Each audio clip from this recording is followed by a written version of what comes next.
That's right, can you hear me? Can't hear no sound.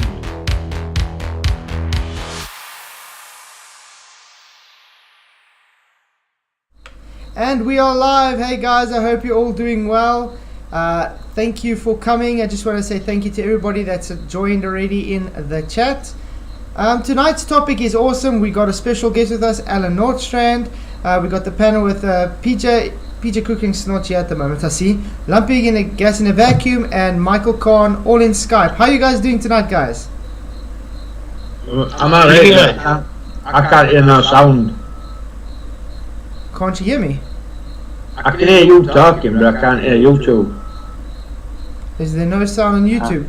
If anybody's... I don't know. I've got YouTube turned off because I want the echo. Yeah, I've got it turned off so it don't echo, but I can't hear out from you. You might have to just put it up, but maybe put it soft so you can hear what's going on. Hey, Rob Keen, good to see you. Thank you for coming. Yeah, guys, tonight's one is going to be very, very exciting because it's about the moon landings. Oh yeah, there I can hear it. Now I'm gonna have to mute it, like, so there's no sound coming through Skype. You don't have any earphones or anything, do you? I do. Hey Eric Hartel, good to see you. Chuck, hey, Chuck Middleton's here, guys. Hey Chuck. Hey, Chuck. Yeah. Hey, Chuck. It's good to see you. Hey Dan the Waterman. Thank you guys all for coming. I just want to say thank you to all the guys that support this channel. You guys are awesome. So thank you to all my Patreon members, all my YouTube members, and everybody that helps in PayPal, and well, just by liking the show and sharing it. So you guys are all awesome. Thank you very much. I hope you guys like the topic, Moonraker. So it's actually Moonfaker, guys. The moon landings were fake. And well, we're going to be going through some videos on Allan Norsrtand's video channel, his YouTube channel. If you guys want to subscribe to him, I'm going to leave a link after the show in the description box. So please do go and subscribe. He's got really awesome content. Out of 19 votes, Moonfaker for the win. So yes, moon landings were faked, 80%. No, I believe my religion to be true, 20%. Hey Jeff, good to see you. It's good to see a few new names in here. Hey Lucky Hastings, thanks for coming. So Allan, how does it feel to be here, dude? It's good to see you actually talking live for once. Yeah, this is my first time on a show live. So Oh. I'm a little nervous. Ach, nothing. I can't edit it out or nothing. Nothing to be nervous about, though. It's just one of those things. You get used to it. It does feel weird to talk to a webcam or something, and then you realize you have to imagine people on the other side. Yeah. I'm used to one or two people maybe on the other side, but this is a little more. But it's good to see the panel is growing. So that's a good thing. So yeah, I was thinking we can do... I've literally only chosen 3 videos from Allan's YouTube channel because there is so much on moon landings and stuff. He's like the moon landing guy, I would say. So we might have to do an actual series on this, I think. Are you guys ready? Do you want to go through it? But I'm gonna have to drop out for that because I can't hear you two. Oh no, that's Yeah, let's do like NASA says and light this candle. Okay. Michael, that's fine. You can just drop in whenever you want to say something. That's perfect. Or what you can do is you can even mute your Skype. You can mute your Skype and then you can have YouTube playing. And then every time you just want to talk, you can just mute YouTube. Okay. You can do something like that if you really want to. Hey. Yeah, for now, let's just keep you talking. Yeah. Play video. Okay, so I chose 3. Which one do you think we should go through? First, the Hasselblad. I got the Spacesuits. And I just got more moon faking evidence. I say let the audience pick it. Yeah, guys. 1, 2, or 3. Eli. Okay, number 1 for more moon faking evidence. Number 2 for Spacesuit. And number 3 for the Hasselblad. This is really awesome stuff, and I think a lot of information a lot of people don't actually know about it.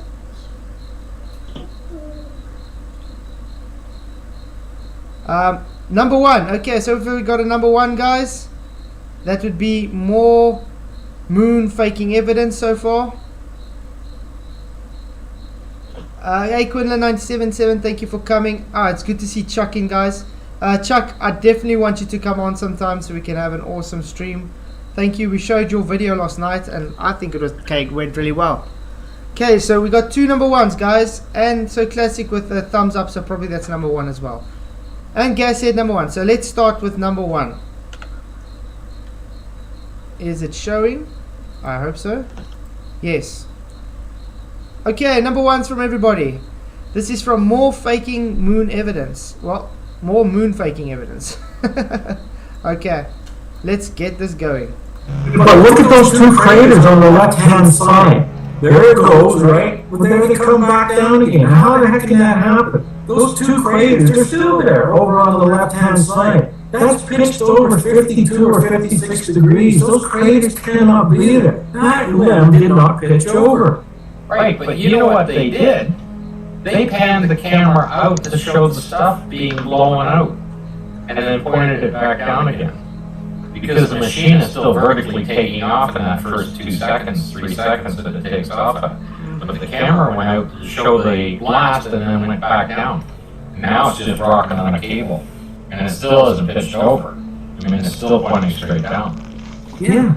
Somebody's operating that thing on the simulator, taking a little creative license in the operation of the camera. That's what they've done. Now the camera's going to pan. Yeah, that actually is very true what they're saying. But you see, it just shows that they've taken a model and they having their FX try and lift up, and that's why the scale looks like it does, and it doesn't have it panned like they need it to pan out. Yeah, their camera's running on a track here.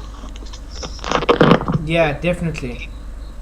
Globus Sunday, good to see you. Lucky Hastings says there's an echo. And Loretta Williams says there's a lot of echo.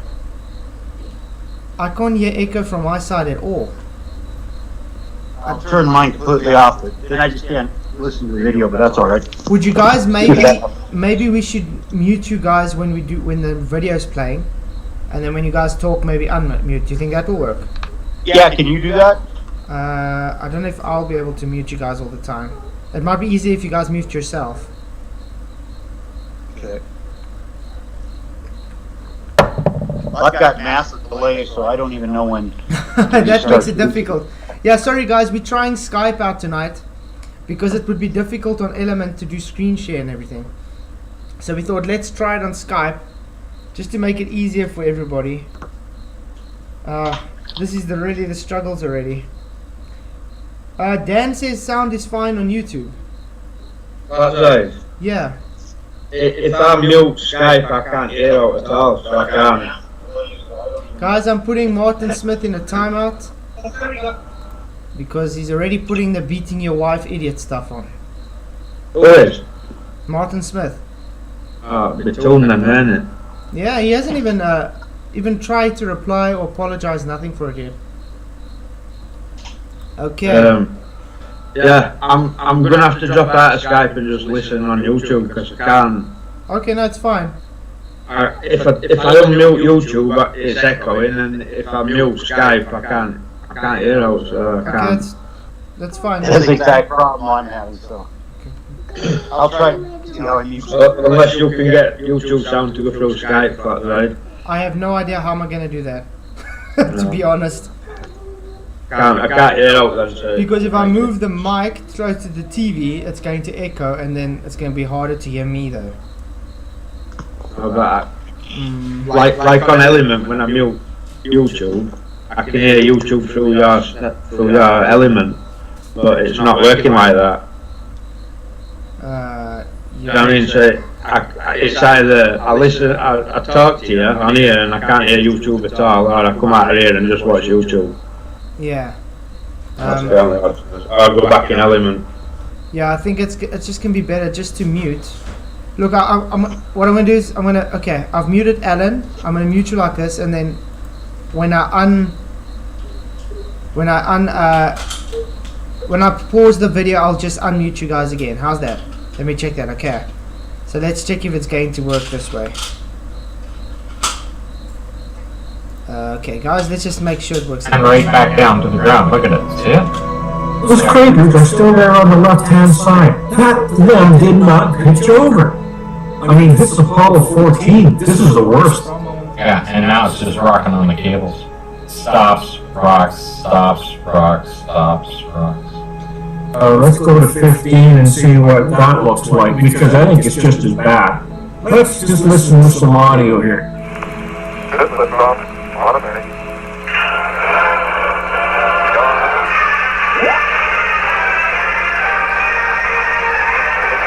Okay, he just said pitch over. Uh-huh. Well, if it's pitched over 56 degrees, then you should be able to see the rover down there. You're still looking the other direction. Completely. Go back down to where it takes off again. And take a look at the one large piece that is being blown out. Right at the liftoff. And what? No sound, guys. I don't understand what's going on. So actually that means it's going through your guys. Let's take mute away. It's not. I've got YouTube muted for that, right? Yeah, And I can't get it out. yeah, but they're saying that the sound is really bad though.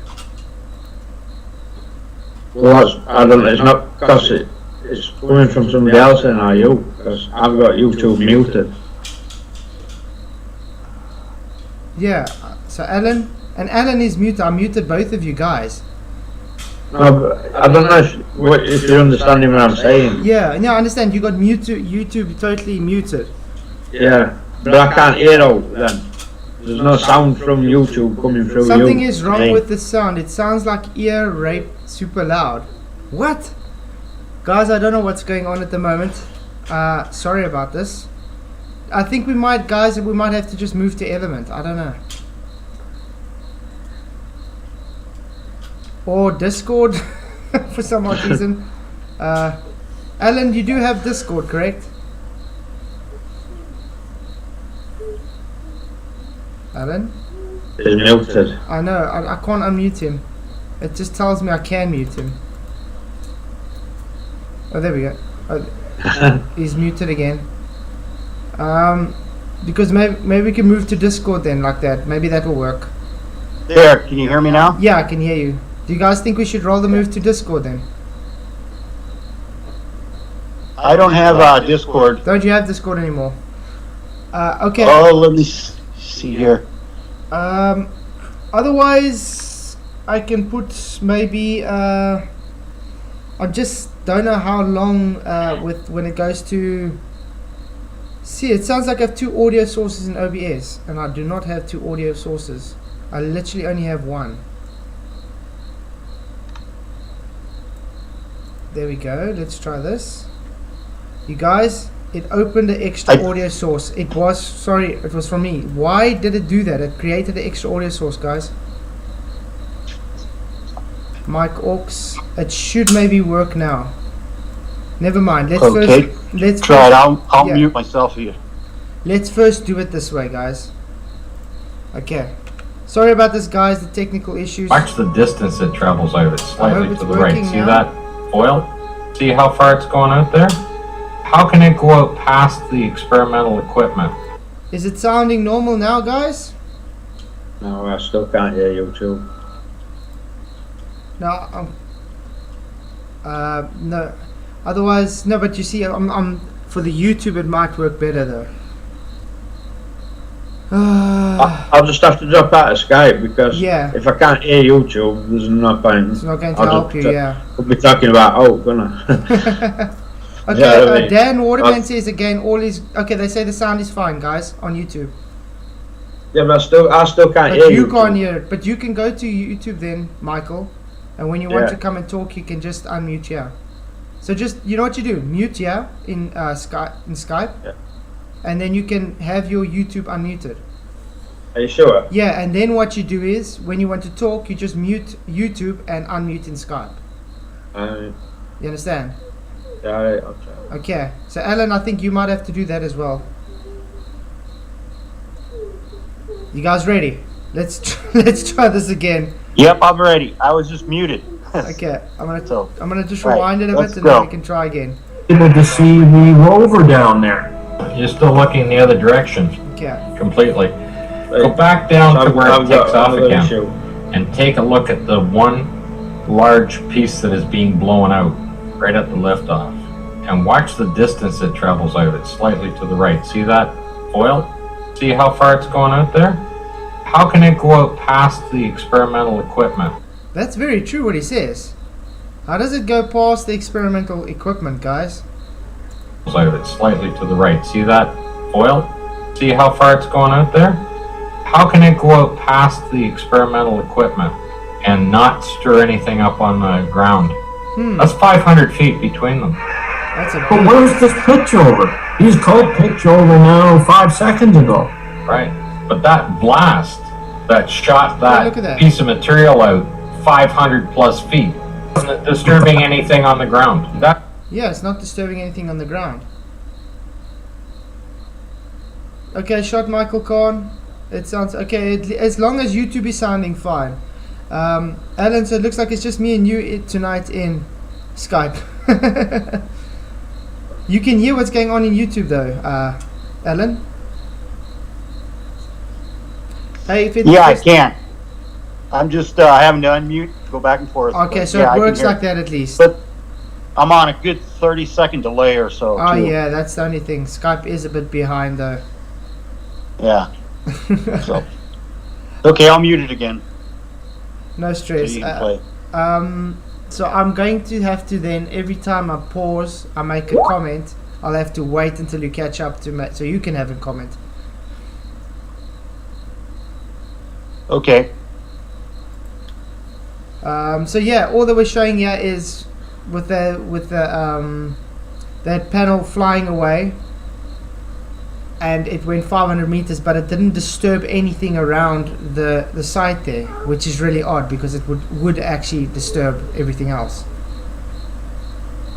Hi Angel, such good to see you. Fetish first, good to see you guys. I'm glad you can all make it. Let's carry on. What's the poll first say while we're waiting for Alan? 43 votes. MOONFAKER for the win. Yes, moon landings were faked, 77%. No, I believe my religion is to be true, 23%. Wow. That's quite a show, guys. Okay, let's see if it's going. Okay, let's carry on. That's being shot out of a party cannon. No way the soil would not be disturbed for that to shoot out like that. Pitch over right there, he just called it. Where is it? Look at those 3 craters over on the left-hand side. They're still there. It's still there. Yeah, those craters are not supposed to be there because of the blowout. Thank you, Debatable D. Wow. And you're still looking at the experimental equipment there on the ground, and you should be looking at the horizon and space. 56 degrees. And the other direction. From the bottom of the screen, it should pitch over. That's the direction. It should pitch over, curving down the other way out, past the rover, not out to the experimental equipment. So yeah, the pitch over is wrong. There's no show of the any damage to the site. Those craters that are not supposed to be there is still there. It's just totally showing it to be fake. I mean, this is easily done with models, and then because they're composited with the different plates, that's why they get to try and get the scale right. They have things that do not work actual together because they formed on separate bases and then plated together. They do this with masking. Hi. Experimental equipment should disappear. The descent stage should be still sitting there. You then see the rover and then see the horizon. All right, this is CBS News. This is their animation of what this would look like. Now away we go. This reminds me of Dragon Ball Z, guys, this animation. While we wait for Alan, just want to say thank you to everybody again for coming. Why would there be damage on the site? easy because it would, the thrust and stuff would damage the site, the dust. Remember, it's a very fine dust apparently. And because there's no air, it should just travel much easier. Remember what happens when you open a pressurized, something that's pressurized, it expands in all directions much more abruptly. So that pressure coming out, that pressure coming out of the lunar lander should expand at much easier rates and have no, how can I put it, resistance. So it should make a much larger crater and disturb the soil around there. Any thoughts on this, Alan? Yeah, the whole landing spot there would have probably been a huge hole. I think NASA was actually scared that they were going to fall into their own crater when it was landing. It was one of the points they had. Yeah. I think it's just... And yet there's not a speck of dust on any of the landing pads or anything. It's amazing. And I mean, they complain constantly how much dust is getting in the spacesuits and stuff everywhere. Yeah, and nothing on landing. I would think, too, when it took off, there would have been a cloud coming towards the camera. Mm-hmm. Once it cleared, the pad it took off on, it yeah. could have been dust flying everywhere. Yeah, but like I said, the dust should be so flung up everywhere because it's a very fine dust powder, and because it's such a low atmospheric system, as soon as that pressure comes out of that lander, it's supposed to be such an immense force pushing outwards for all that gas being released that it should make a huge crater. Yeah, it should. And that dust But should fly out in all directions everywhere. Slightest disturbance underneath the lander. Yeah, that to me shows it's 100% fake. Yep. Models, Debatable D says, models and compositing a moving camera in the early 70s. Yes. Have you guys never watched Space Odyssey, 2001 A Space Odyssey by Kubrick? A lot of the, how can I say, the camera tricks that they performed is easily shown here. Very easy. I'm actually going to be doing a series on camera tricks soon, guys. So it's going to be very Actually, exciting. I think 2001 was done much better than than these guys, what moon these landing. guys are doing. Yeah, I mean, some of those camera tricks they did. I mean, the one scene where they just, I think it was like 2 minutes long, where they just traveled through space, where it looked like the light was warping around them. It took them 8 months to shoot because they had to overexpose light through a slit. And each frame took 2 hours to expose, and they had, I think they had like 240 frames or something. So it took them 8 months just to make a 2 minute scene, because it's all just done with camera exposure. Very, it's very cool camera tricks these guys did. So yeah, are you ready to go on with the video? Yeah, go on. Awesome. Guy? Good. Dave. Looking good. Looking good. That's looking good. Intrepid Houston, copy ignition, guidance looks good. Looking good. Well, it looks like their animators forgot the picture over. Well, the animators put an awful lot of very visible fuel coming off of there. Yeah. Yeah, how did they make a mistake like that in the animation, showing the fuel coming off like that? And at least you know where the camera's now located in the window. Yeah, I like how they put the camera location in the window. That shows you, and that's why you have a reference to know what's wrong and not.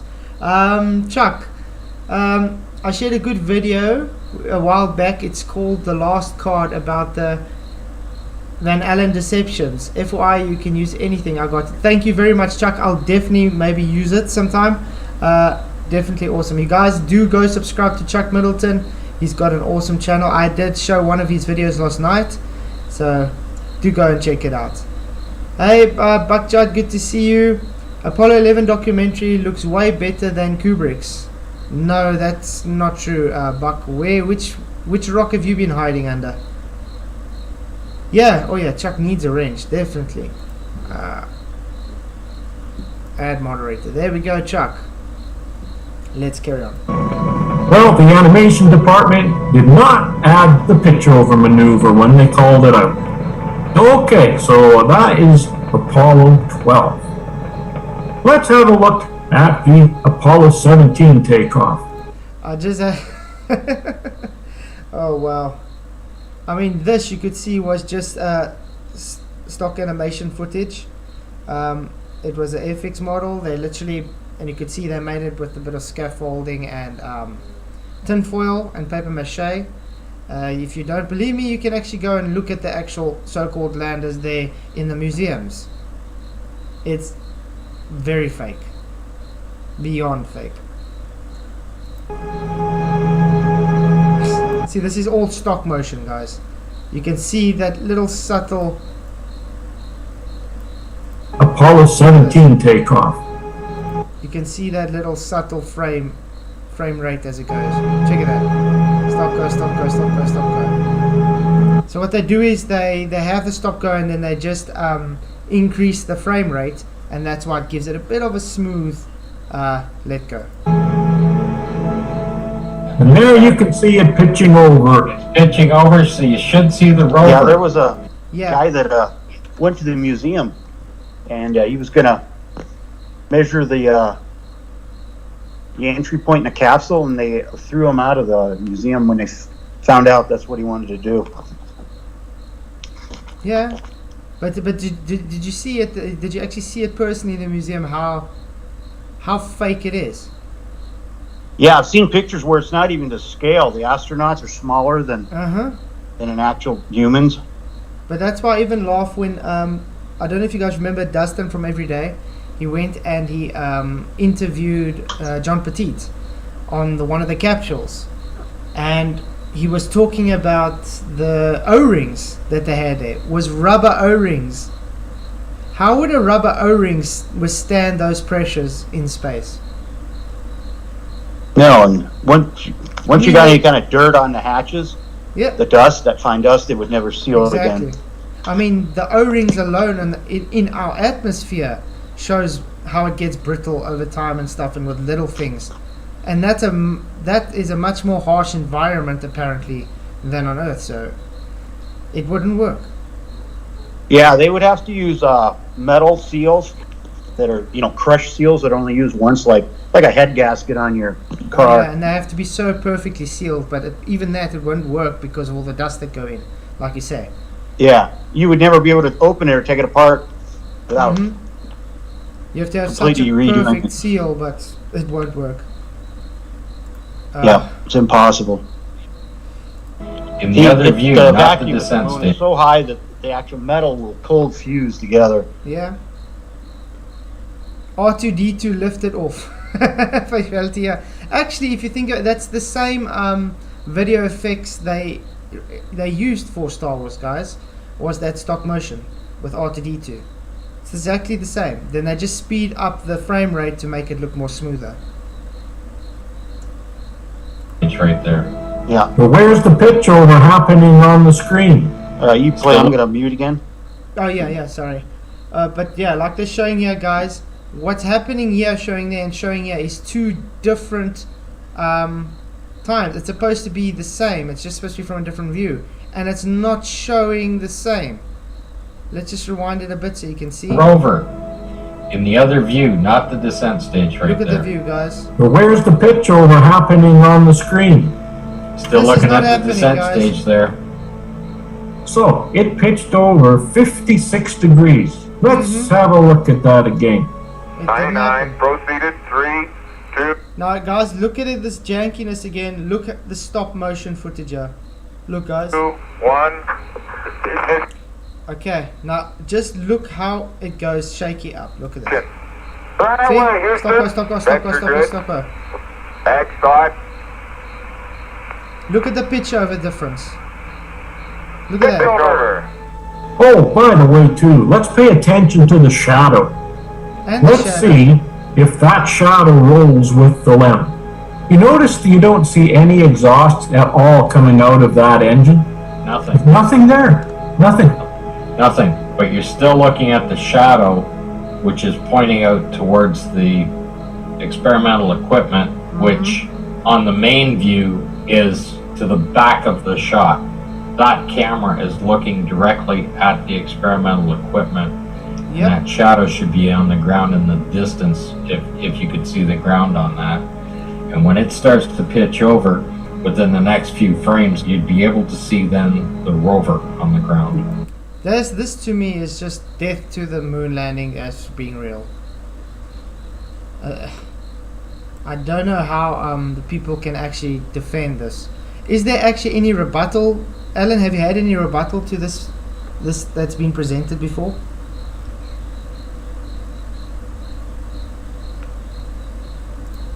Alan? No, just a few trolls that say bad remarks and stuff, but nobody's ever tried to debunk any of this.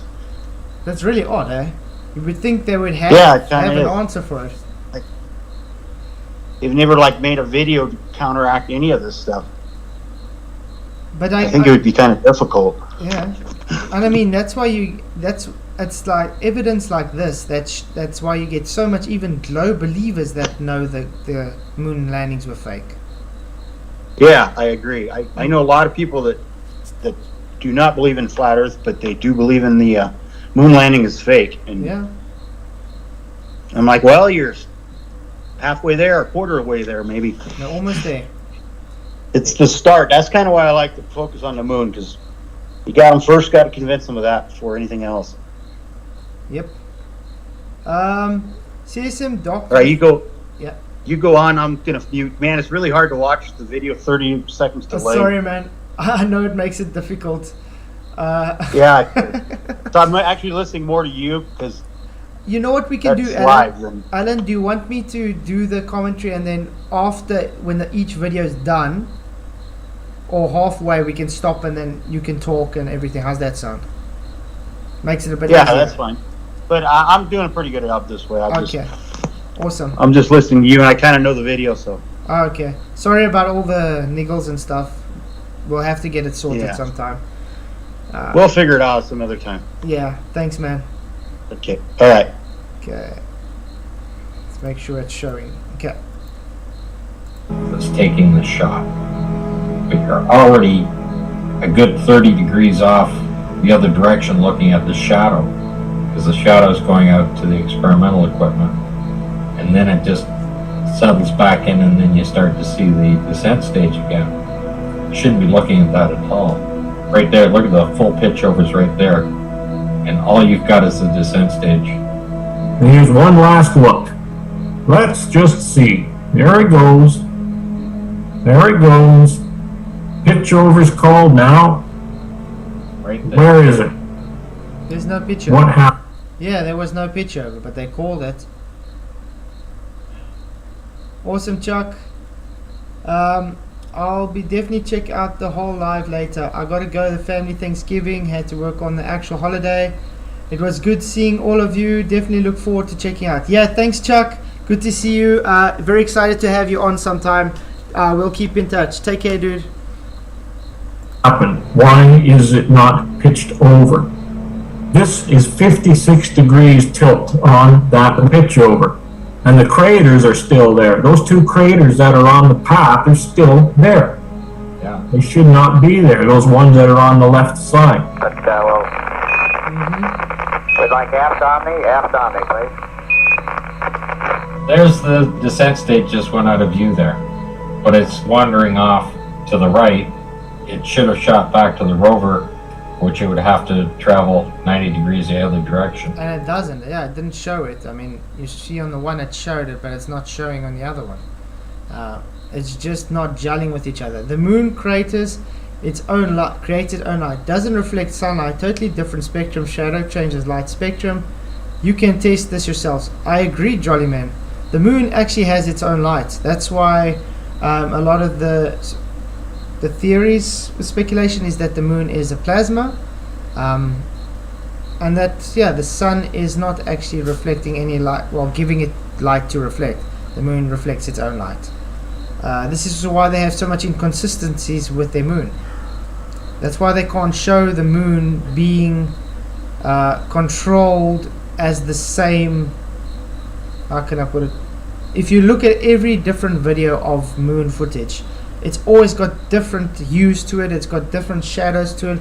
It's got different everything. Even the craters, everything, just they're not the same, and that's because they're faking it. If it wasn't faked, you would have the same type of effect always, and they don't have that way. And if you speed that thing up, you're going to see it rock.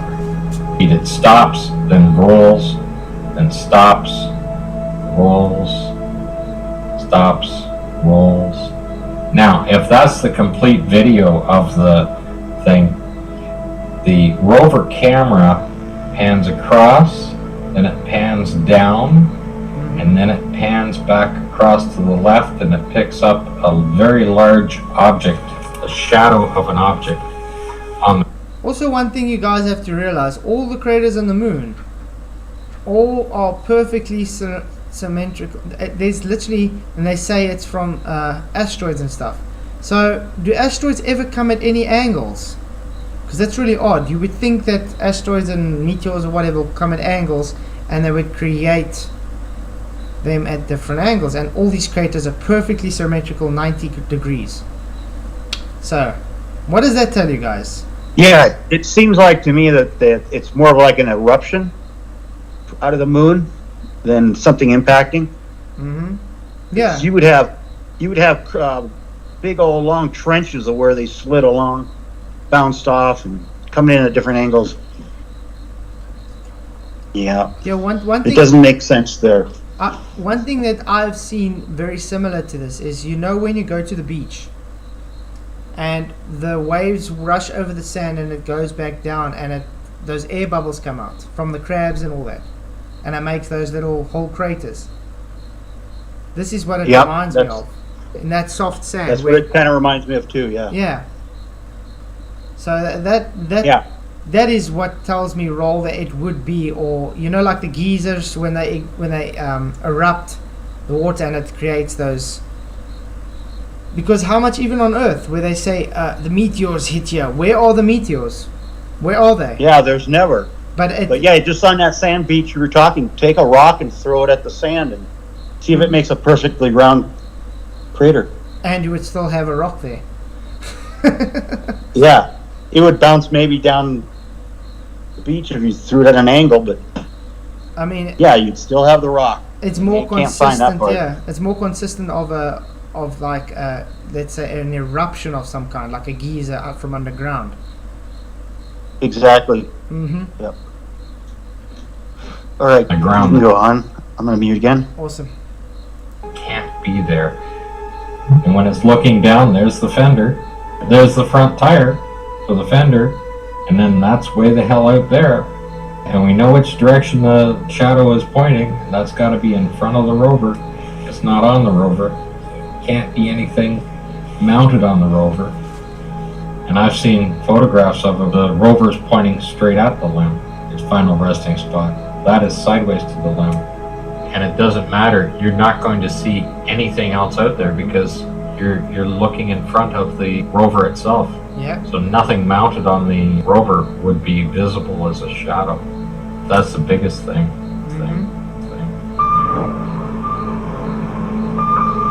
What's up with the Apollo, Allan? Well, that was the first one. Thank you, Scott Henderson. He has an awesome series. Definitely enjoying that. Thank you, Allan, for this stuff. It's awesome. So we still got another 2 from you. I think before we go into those, if you want to have any more things to say. No, I think you can go on to the next one. Okay, now guys, we have to vote 1 and 2 again. Okay, one thing. The batteries in that rover, how did they handle the temperature? Yeah. How come they didn't boil off, degas? Yeah, and what temperature did they say it was there actually? Well, it's like around 250, 240, positive, negative. I mean, depending whether you're in the yeah. sun or the... But lead acid, it's just water and acid. That stuff would evaporate straight away in a vacuum. Yeah, but I mean, you've obviously used... And they would freeze. You've obviously used the camera in cold weather. and you've realized how quick that that energy depletes itself in cold Yeah, weather. another thing, those cameras were self-winding, which meant they had two big D batteries. I think it was two. Mm-hmm. My dad had two Hasselblads, but they were hand-winding. Okay.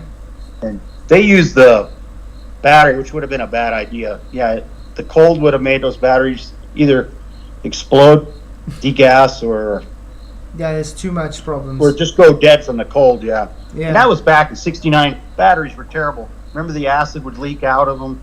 Yep. They couldn't seal them properly. Yeah, but on the moon they could in a vacuum. Yep. I think then we'll move over to the Hasselblad next. Okay. Because we talk about the Yeah, Hasselblad. that's where I kind of got going, didn't I? Yeah. Awesome. Let's move over to the All right, Hasselblad. I'm muting. Because I actually enjoyed this one with Hasselblad. Because if they were, you'd see it. I've handled a replica of the lunar Hasselblad camera. Oh, yeah. They even actually had it available. You could buy at that time the replica of it.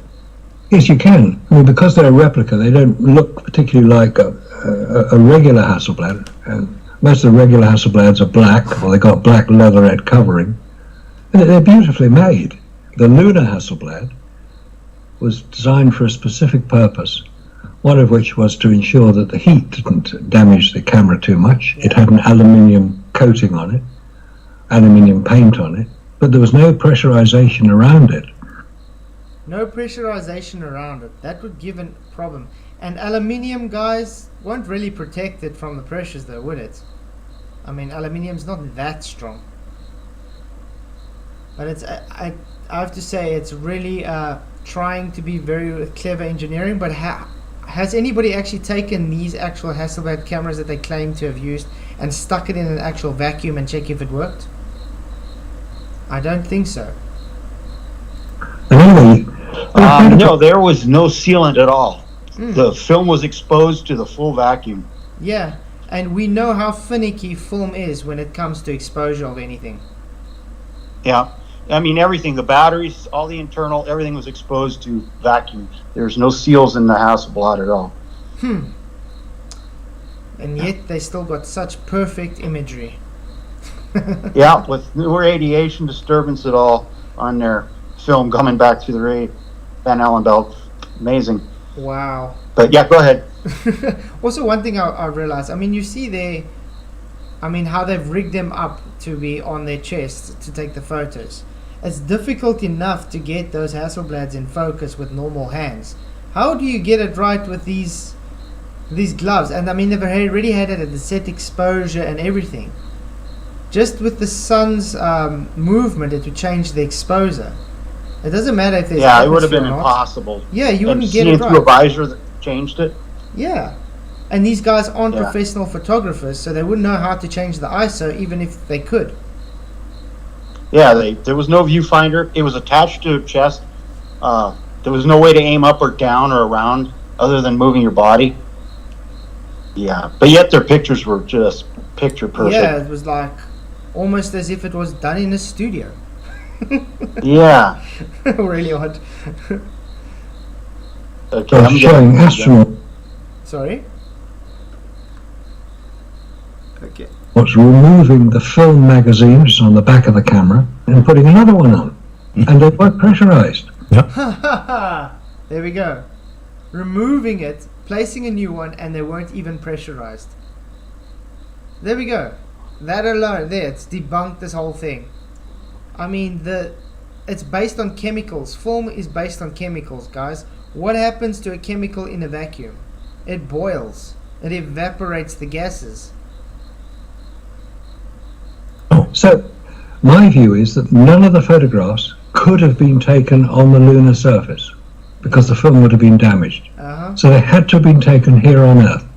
And that's what I think happened, that they were taken here on Earth under the control conditions that a professional photographer would use to get the images required to demonstrate to the American people, who were paying for it all, by the way, through their taxes, that man had landed on the moon. People think, oh, you can just snap and get a beautiful picture. You know, again, with the type cameras we've had for the last 30 years, hey, they got a computer chip in them.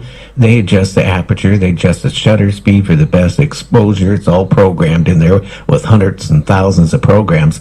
But back then, Yeah, back then it wasn't digital as like we got it today. It was analog. And analog is much, much, much more finicky than digital. I mean, even today, if the people don't know how to use the film cameras with it, it's how can I put it? It's almost impossible. You literally have to follow every step to the book, and you have to figure out the exposure, make sure it's perfect. You have to literally hope for the best and take the photo, and when you finished, and then you have to get it chemically treated, then you can only see if you've actually got a proper shot or not. And all of those images are just perfect. There's no smudge on them, there's no fine detail of dust even there.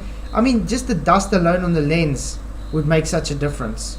And it's apparently such fine dust that's been on their suits that it's dangerous for them. But I mean, if you take a camera today and you just go to the seaside even, you literally have to clean your lens every 2 minutes while you're taking photos because of all the spray and the dust and stuff going everywhere. How would it be there?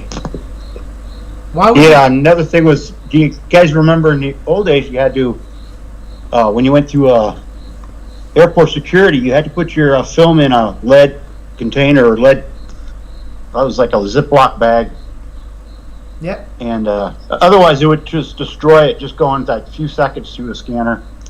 Yeah, there's even there's a thing where they put it through where they actually want you to you have to actually tell them you got film in there so they don't put it through the scanner and stuff. It has to be in a special bag because of those gamma rays that go through the scanner. Otherwise it damages it. Yeah, they will destroy your film. It'll look, the colors will be so funky that unrecognizable. Yep. And I mean, based on, like I said, with the exposure, let's say you stood indirect of the sunlight, you would have to change the exposure time compared to the back of when you're facing away from the sunlight. And there... Yeah, in the old days they had an exposure meter that was separate from the camera. Yeah, you still buy those exposure cameras you can use though, which really comes in handy. But how did they work out the exposures and everything was literally set already? They wouldn't be able to set anything. No, it would have been impossible. I really, really don't get how people think they've actually used this on the moon. I don't get it. Yeah. No way. Mute. Okay. Hey, how could they have gotten the contrast, the sharpness? Ooh, did you see that?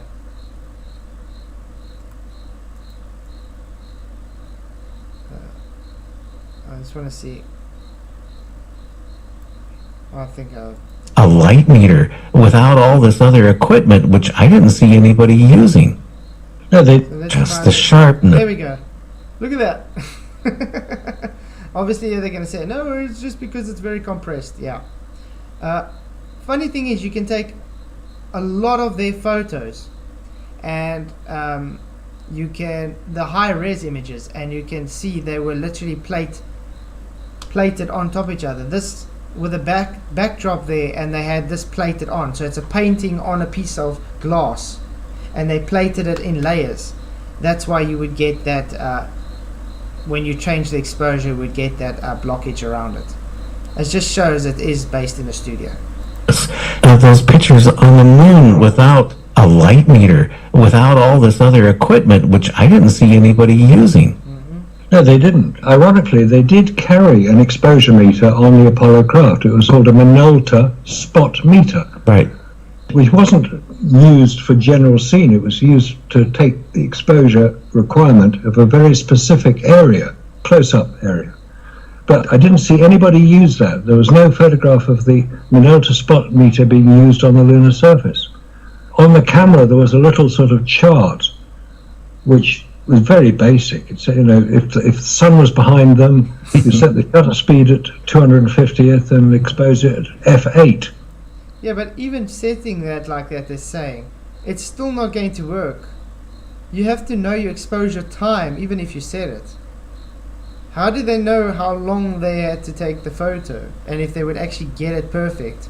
You would need the light meter to actually know to make your setting.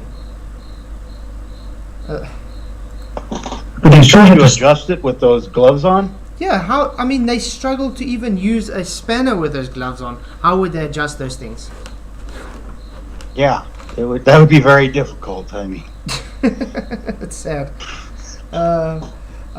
See, we got 62 votes already. MOONFAKER for the win. Yes, moon landings were faked, 76%. No, I believe my religion is to be true, 24%. That's good to see so much awake people. Yeah, this was like the first time I think Yeah. we've got a lead in the polls. Le Croissant says, why not go to Hasselblad website and see what they say about the camera used on the moon? Well, this video will kind of explain it when you watch it. Yeah, this video explains it. And Le Croissant, why would you go to the manufacturer of someone that claims to be used? They were used for, and NASA still uses them a lot today. Because they are brilliant cameras, I'm not doubting that. But why would they go and say, oh yeah, no, this definitely didn't work and it would work or whatever? Because they were the main components of the imagery. They would be tied into the fakery. Yeah, there's actually a video of some guy interviewing that Hasselblad. And he asked him some questions like this. And the guy just shakes his head and can't answer it. Exactly. The clip might be in one of my videos somewhere, but very hard to find. But yeah. Hey Gary Wybenga, good to see you. But like I said, we're probably going to have to do a series on these things though, because you've got a lot of videos. And some of them are long enough to do one show just on one video. So yeah. Oh man. So yeah, I mean, it just makes sense why they would just say yes, they modified the camera to work and that was it. And I mean, they extended the shutter things a tiny bit so that they supposedly could get to it with their big gloves on. I think it's all covered here in this video. So yeah, well, it's probably going to get there. Yeah. set the shutter speed. All right, I'm going to go on. Okay, great. Aperture ring, which is on the lens on the front of the camera. It's quite hard to see it. And there they had little paddles, sort of levers, put onto the camera, so the astronaut could apparently move it more easily with his armored gauntlets. You still have to be sure that you get it correctly positioned. So if you're going to set it at f8, you want to make sure it's f8, not f5.6 or f11, which is either side of it. Now, there's some photographs taken on Apollo 11. People are probably more familiar with the photographs on Apollo 11. If not, you can check them out. It's all on the NASA website. These are the photographs of Buzz Aldrin, we're told it was, walking down the ladder out of the Eagle, the Apollo 11 lander, to join Neil Armstrong on the lunar surface. And it's Neil Armstrong who's taking the photographs. And you can see that Buzz Aldrin is in shadow, because you can see where the sun is. It's casting shadows of the lander, so you can see where the sun is. It's the other side of the lander from where Buzz Aldrin is, so Buzz Aldrin is in shadow. But in the photograph, he's lit up like a Christmas tree. You can see all the detail. Yeah, that's true. I mean, why is he lit up like a Christmas tree to that? And also, if you notice, guys, look how it's shadow dropped there, and here it's light. It's not supposed to be that way. It's literally, see, in the dark, it's got a light glance to it, and in where it's dark, it's got a shadow to it. They've literally inverted it like it's put there in the back, and that's usually done with matting. If you guys don't know what matting is, it's like plate layering, but they mat out the subject. So they would mat him out here, and they would have the plate of the moon in the background and layer him on top of it, and that's why they would have this effect with matting. It's just all camera trickery, guys. You need to in a spacesuit. But we know on the moon that light is a very harsh light, because there's no atmosphere to diffuse it. There are no clouds, obviously. So it's either very bright or it's very dark. An exochrome film, which is what was used in the camera, has a very low tolerance of exposure latitude. You've got to get the exposure right to get the film correct. So Buzz Aldrin looks like he's being illuminated with a flash gun. But not just that, I mean, like today on the digital cameras you got what you call a histogram. So you can literally go in and manually set the lights and the darks, you know, the whites and the blacks to be in contrast with each other. You didn't have that option with that film camera. And look how perfectly in contrast everything is. And why is he very blocky here? That's really odd. Yeah. Is the video blaring in the video, YouTube? Maybe I can put it softer. Sorry guys, I didn't know. Let's see if that's better. You're right. But no flash Yeah? Did you say something, Alan? I guess not. Okay. gun was carried on Apollo. No No, I additional didn't. lighting. I was watching the video. Okay. Okay. Great. 30 seconds NASA behind. supporters. Sorry about that. That's Okay, right. guys, I put it. Go on, you're doing a great job. Okay, great. Thanks. Okay, I put it softer, so I hope it sounds better now, guys. Will say it's the reflection off the lunar surface. No, I don't buy that one either. I still don't believe we went to the moon. I'm sorry. And the reason why I say this, because I know somebody, vaguely know him, but he's a stargazer, and what he does is he's been studying the moon. He was at some grade school recently, and one of the little girls Okay, down some more, Lumpy. Okay, I'll put down some more. Let's see. asked him a question. He was sitting next to her. He goes, Let me know if she that's- goes, "Are we going to go back to the moon?" Let me know if that's right, Lumpy. And he goes, "Well, we got to go there first." Ah, yeah. Remember, Buzz Aldrin says a lot of things like "we've never gone" or "yeah, it would have been scary if we actually went." You know, that kind of thing, which is really telling. That was kind of really strange. And I actually post that up on our website, that little video of that. And then some of the other stuff he has said, like the images and stuff, he implied that a lot of them were done on Earth. So it just makes you wonder, why would they have deceived us? I think it comes back to what you said at the beginning about being one up on the Russians. They were known at the time as Soviets, because they were trying to get to the moon as well. Yeah, think about it this way, guys. What would their motive be to fake those moon landings at that stage? There was a lot of motive. I mean, they were in the so-called political race because they wanted to be the first to be in so-called space. What would you think would happen if they found out they could not actually go to space, but they promised everyone they're going to the moon? What do you think the response would be of the whole world when it was, oh, so you lied to us about space and whatever, and we're supposed to be this great nation, we're supposed to get there? No. Obviously, they got a lot of motive to lie to the people. They got to say, we're going to be the first, so therefore, even if it doesn't exist and they can't get there, their motive is to be the first and to make them the great leading nation. Therefore, rather fake it than tell the truth. And what happens when a person tells a white lie, a little lie? You're going to lie over and over to hide the truth. So your lie becomes greater and greater, and it just becomes bigger and bigger and bigger. And that's exactly where NASA sits today.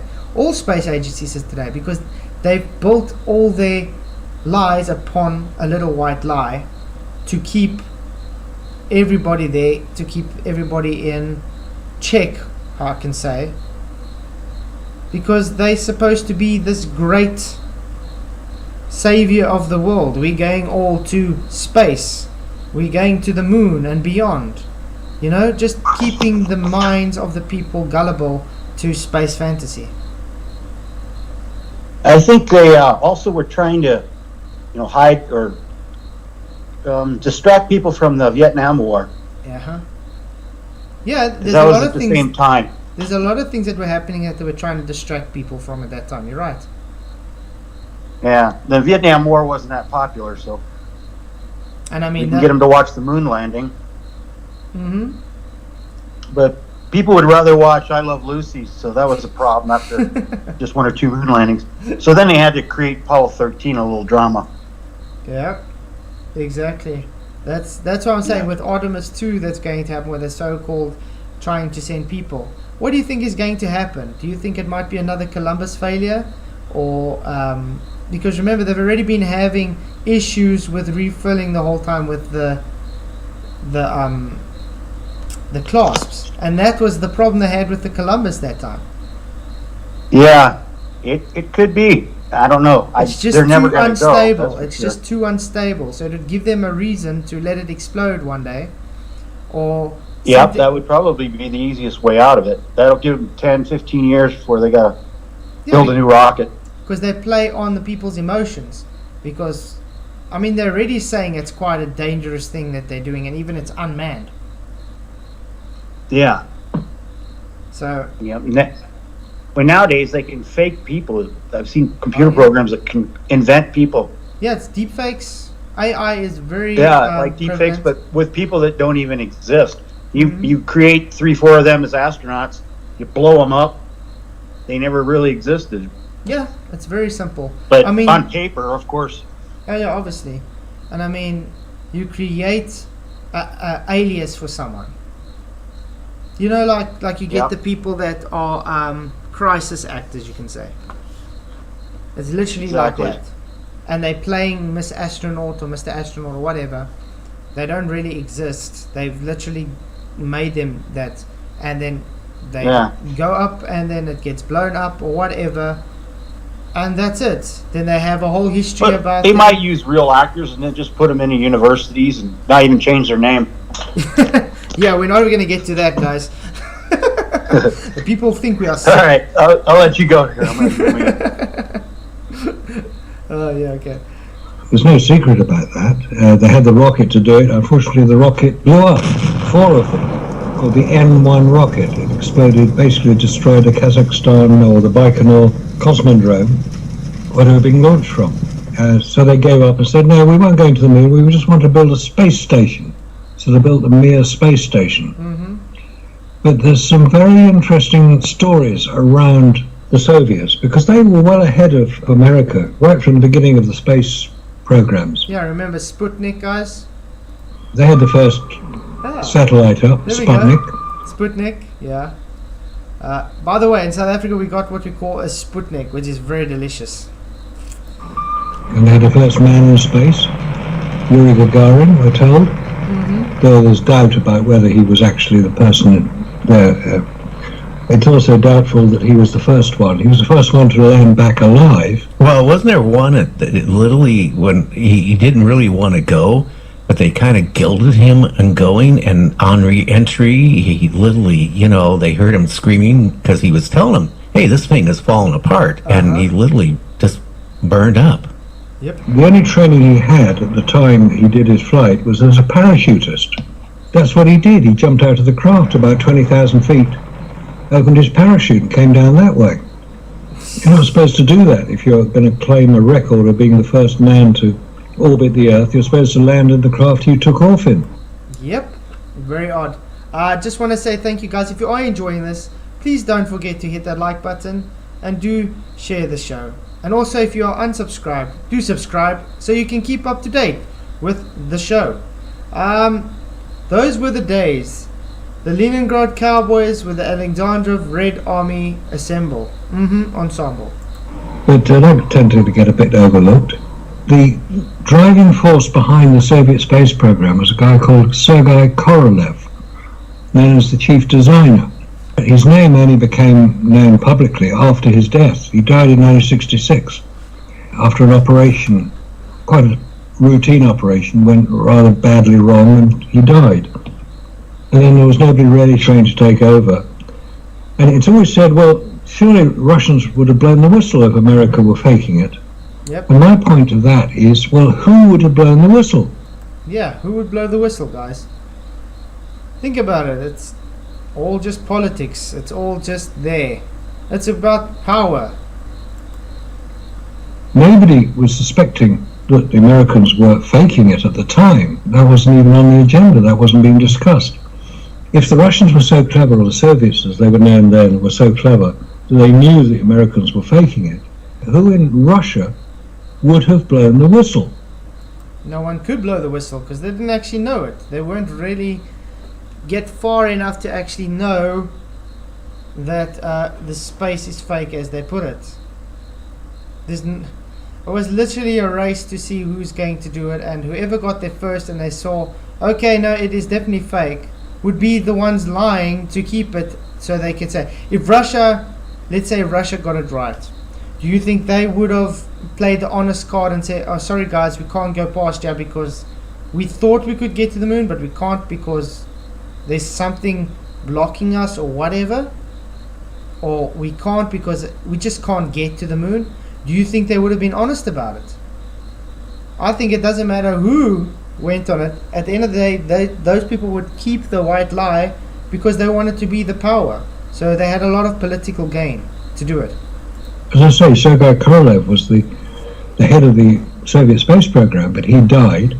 Who would have had the authority to go to the President Brezhnev at the time, explain to him why he thought the Americans were faking it, and then Brezhnev to go public with it? And the first reaction in America would have been, oh, you're sore losers, you didn't get there first. Yep, that would have been also true. They would just say, yeah, you guys are just lying, you just butthurt because we got there first, kind of thing. That's all they would have done. And how would you prove that they didn't go or they did go? That's why I'm so happy that they do bring their so-called imagery for us, because it's them digging their own hole showing they were faked. That's it. And at the end of the day, it's up to you to be honest with yourself, to say, hey, this cannot be possible, this is the reasons, and well, yes, then it's not possible. But unfortunately, the people want to keep their ball fantasy alive, and they'll keep it. I think at the time they were also, America was providing a lot of grain to the Soviet Union. And I've seen that in some video that so they did not really probably want to make America mad. Yeah, because they were kind of being bribed off, you could say. Yeah. I think they had a couple of years before, it had bad grain harvest, and so America was actually helping out or selling them it. So it wouldn't have been exactly great for them to tell them that they weren't going to the moon. So that gives a reason for them to not actually take America on about it. Yeah, I've seen like a video. It was like 3 or 4 or 5 reasons why. Because that's one of the biggest questions. Why didn't Russia, narc us off? Yeah. Blow the whistle on us. Which makes sense, yeah. Because they didn't even try to test it, nothing. You're right. It was literally just accepted as like, okay. Yeah, and then they eventually became friends and linked up in space together. Well, even today, I mean, they against each other, but yet in space, they're comrades. They're together. Yeah, exactly. How does that make sense? It's like with the Antarctic Treaty as well. Everybody that's with war against each other are together. How can you be in peace on some things and at war with the rest? Exactly. It's all a show. Politics. It's all a show. All right, you go on. Awesome. So it's highly unlikely that anybody in the Soviet Union would have blown the whistle.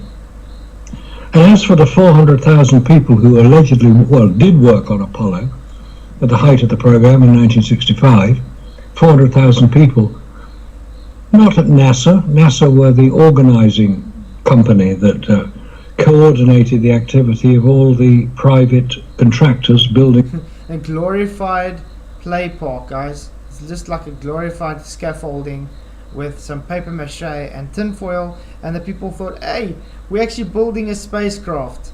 Yeah. Cool story, bro. Remember, guys, everything was compartmentalized, just like today. You get the one company building the chips, you get the one company building the bolts, you get the one company doing the panels or whatever, and then they say, oh, we worked on it, so therefore it has to be real. It's simple psychology. If you know you've worked on a compartment of that project, you're going to know it has to be real because you worked on it. That's all. It's literally like, Yeah, when the atomic bomb was made, there was very few people that knew what was going on. It was only like 20 people, but yet thousands worked on the bomb in Los Alamos or whatever it was. yeah, that's to say. That's why everything is compartmentalized, because Yeah. it's easier to keep everybody out the loop, and yet have them think they are doing a service for something that's real because they just had a part in it, but not actually knowing the bigger picture. It's the way to control someone. It's the same as, like I was trying to explain in the video last night, where the farmer had the slaves and therefore said, okay, I'm not going to have you guys can leave, go whenever you want, but if you stay and you work the fields, you would be working for yourself to feed yourself. They're still doing everything, but they don't see themselves as slaves. They see themselves as free, but they're still doing actually slave work. They're still doing what they were, just having labeled not to be slaves. That's the same. Yeah. Just like these guys, they're just working. They're working to make the elite richer, working to make the lie just work without knowing it. Just because they're doing a part in it, they automatically assume because they're doing the part in it, it's real. So it becomes emotional and personal to them. Exactly, Owen. It's personal. Yeah, my great-great-grandfather, he built the aluminum fitting on the, heard that story, right? Yeah.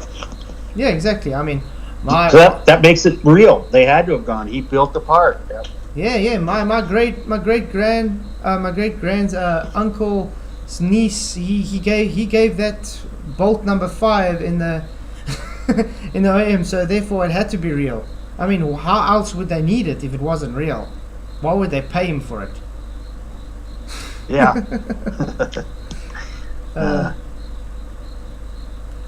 Okay, I'm muting. Wow. That's also true what he does say. The part is, you're going to help us do this or we're going to kill you. That's also true. That most probably did threaten some people that were higher up. In the spacecraft. Boeing up in Washington State were building the Saturn V rocket. Grumman were building the lander. Rocketdyne in California were building the engines on the Saturn V rocket. Called the Saturn V, by the way, because it had 5 engines. And then there's a whole story about those engines, by the way, guys. That's on one of the videos that we want to show sometime. Very interesting story about it. Yeah, Space Center at Houston, now called the Johnson Space Center. Who's the Johnson it's named after? Lyndon Baines Johnson, who was president during most of the activity around the Apollo program. Nixon was president when they landed because Johnson said he wouldn't run for a second term. I wonder why. Anyway, we've got all these anomalous things going on. I mentioned Apollo 13. Do you know the story of Apollo 13? Not the story we're told by... Yeah, not that story, guys. 73 votes. MOONFAKER for the win. Yes, moon landings were faked. 78%. No, I believe my religion is to be true. 22%. Aye. Tom Hanks in his very good film Apollo 13. That's a wonderful piece of space opera. The real Apollo 13 took off on April the 11th, 1970. And it would presumably have been intended to follow the path that most of the Apollo rockets followed, which was to guide over Africa, across to India, around South America, and across back to Europe. The day after the official launch of Apollo 13, in the Bay of Biscay, which is an area of the Atlantic Ocean, west of France, north of Spain, it's called the Bay of Biscay because it's surrounded on 2 sides by the continent. It's quite a rough area. And in that particular area, the Soviet Navy were conducting exercises. Wow, that's a bit odd. Why? What exercises would they be conducting there, by the way, guys? That's like and in that time frame as well. They supposedly have the moon lander in a museum. Yep, exactly. If the lander didn't have rocket engines, how did it take off and surface off the phone and get back in the shuttle? Even the dimensions of the lander and everything, how they even had the rover, it wouldn't have fit in their lander. They couldn't even get the astronauts to fit properly in that lander, by the way, guys at Alem. So there's so much things wrong with this Apollo missions. It's really sad. Publicly announced exercises. As they were doing this, they came across an Apollo command module floating in the Atlantic. Ooh. What? Why would they have so they would have the Apollo command module floating in an ocean before the actual takeoff, and then later on they would have them in here when they have to pick them up at the sea? Isn't that a bit odd, guys? Almost like it's staged, you know? It's like just quickly put them in there when they apparently landed in the ocean from space. What's an Apollo command module doing floating in the Atlantic? It's quite a big piece of kit, weighs about 7 tons. If you're in a ship, you wouldn't want to hit it, it might cause a problem. The Soviet Navy hauled it onto their ship, and after a few weeks of sailing around the place, they returned to their base at Murmansk, up in northern Russia, north of the Arctic Circle. Yep, it's all part of the show. And the retroreflectors, Phil, how would I know? I'm not making claims about retroreflectors. Can you pick up those retroreflectors, Phil? Alan, do you actually have any thought on those retroreflectors that they talk about? Because I don't know how they actually pick it up. Yeah, I sure do. They're irrelevant if they're there or not. MIT in 1962 was reflecting a laser off the moon. Oh, even And before the that's reflectors were there. Yeah, in 62. First mission was 69, right? So how did they get that right? There's your answer, Professor Fulbell. So what the hell are they reflecting off of then? Obviously the moon or something up there, whatever it is. It has nothing to do with a stupid reflector that's only like 2 feet by 2 feet in diameter. Like that would make a difference But to also, reflect off on the moon. has any of these guys actually tried to get a pinpoint signal of something far away? I mean, the further something away is, and if it's moving, by the way, it's very difficult to have pinpoint accuracy of something. Yeah, 250,000 miles away and you're going to hit a 2 foot by 2 foot reflector. Wow. Hey, Psych Bay, good to see you. That's moving. Yeah, and it's moving, remember- as I said. Oh, it's insane. It's ridiculous. That's ridiculous. I love that one. That's when people bring up the reflector one. It's like, well, they were bouncing lasers off it way before that. And how would they actually answer that? That boggles my mind. Yeah, it was MIT. It's official. You can look it up. 1962. So yeah. Yep. Well, you go on. Okay, so you can't burn rocket fuel in a complete vacuum. That reaches down to minus 272. It's actually degrees. Well, yeah. Did they say 272 minus Kelvin? Not sure. There is no oxygen in space, so you ain't burning nothing. Yeah, you require oxygen to burn. Professor Wolfval says, of course we can pick up the retroreflectors. Your incredulity is your problem. Professor Fulbell, he just explained that it was picked up in 1962, many years before Apollo even went to the moon, apparently. So, did the retroreflectors travel forward in time to get picked up by MIT? Michael. And 6 months after that, the US Coast Guard cutter Southwind was paying a courtesy visit to Murmansk, and they collected this command module and returned it to America, where it's now on display in Michigan at the Grand Rapids Museum in Michigan. But it's sealed. It's been sealed for 100 years. It was sealed in 1976, sealed for 100 years to be opened in 2076.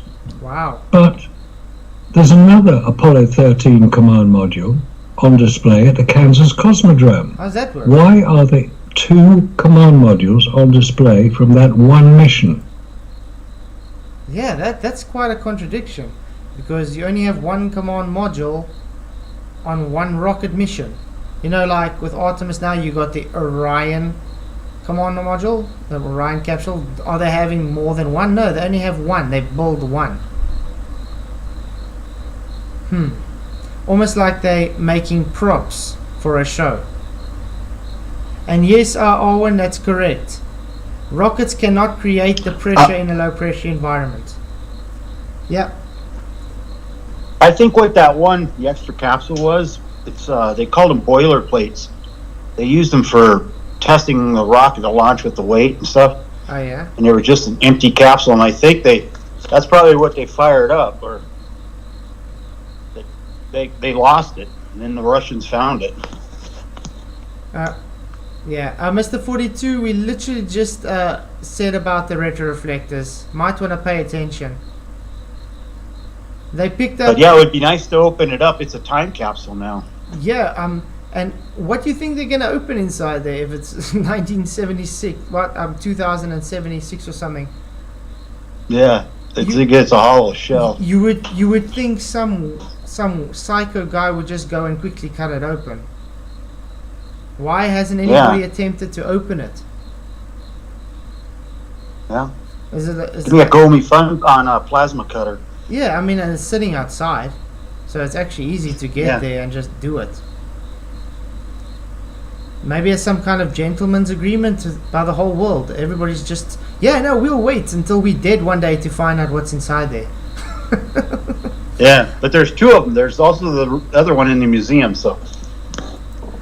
Mr. 42, you might want to read before replying bullshit. I don't need to read anything to reply bullshit. We've already explained they picked up from the moon before they even had reflectors on it, which takes away your whole argument. Oh, these guys don't actually know what the hell they're trying to rebut. No. He says because it's reflectors, it's very accurate. Now that somehow debunks the whole argument presented. Yeah, it doesn't explain the laser. It does not explain anything. 5 years before. Yeah. Yeah. And just because it's a reflector doesn't make it accurate either. No, not at all. What do you mean can't cause that thrust in a low pressure environment? The explosion of material causes the thrust. Debatable B, this would be a challenge to you. Can you show us any demonstration, even on Earth, in a vacuum, without, close to walls or anything, that a rocket would have thrust to move before the vacuum is no longer a vacuum? Professor Forbell, the crude attempts to bounce lasers off the moon in 1960 does not compare with the precision that is now possible with the reflectors. We can measure the so you get sometimes it takes a day or 2 for them to hit it nowadays with their modern equipment. So yeah, but he doesn't get it. The fact that you get a reading before there's even reflectors there shows you're not actually hitting reflectors today. Yeah, or they're not needed. Or they're not needed, exactly. I'm sure they have better lasers now, and they have better ways to read it. Yeah, that doesn't account for their... And how do they know they're actually hitting the moon? Exactly. Maybe they're hitting something else, like a firmament, something before it. It's really odd. Yeah. I'm going to carry on. You go ahead. Yeah. Any mission on which there are 2 command modules on display. Right, the one on the Grand Rapids Museum is supposed to be a boilerplate, i.e. a practice version of the command module. But the question still arises is what was it doing floating in the Atlantic? It hadn't been reported missing. You'd think somebody might have missed a piece of kit that size. If it drifted from Florida across to the Bay of Biscay, it'd probably taken about 6-8 weeks, maybe longer, to drift with the current, the Gulf Stream, which would go from Florida up towards Iceland and then down the west coast of Europe and end up in the Bay of Biscay. But it would take a while to do that, and there would be a marine growth on it. Yep. It would be.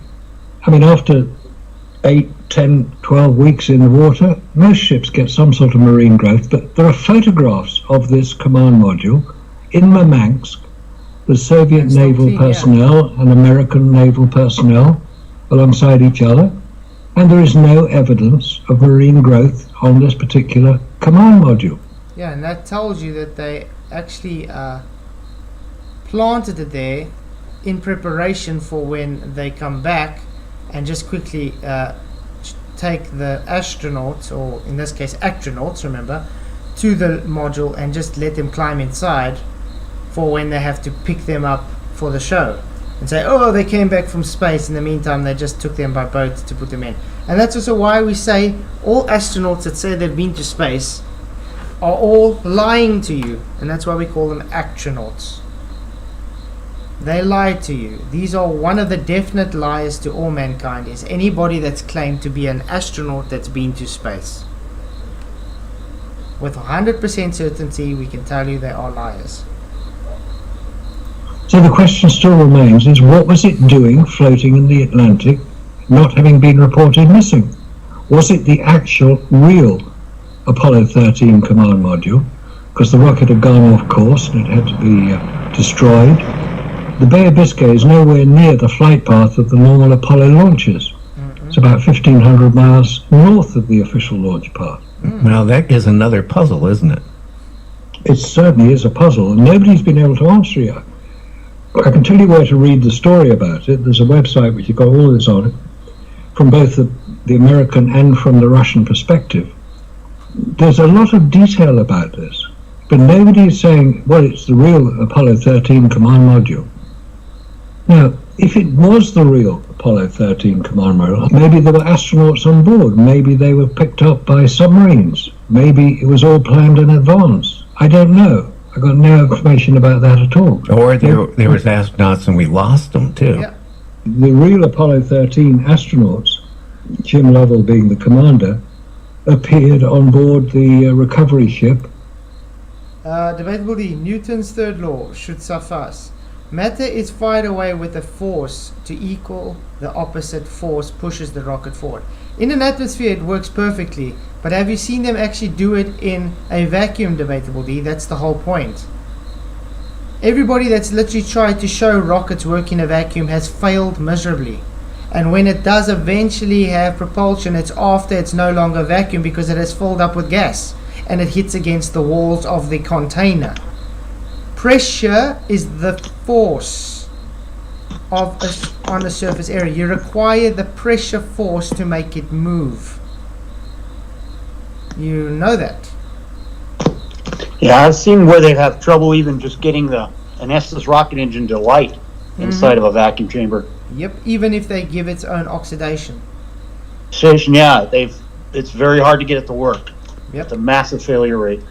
I mean, And like you said, it's the moment that chamber fills, then the test is off.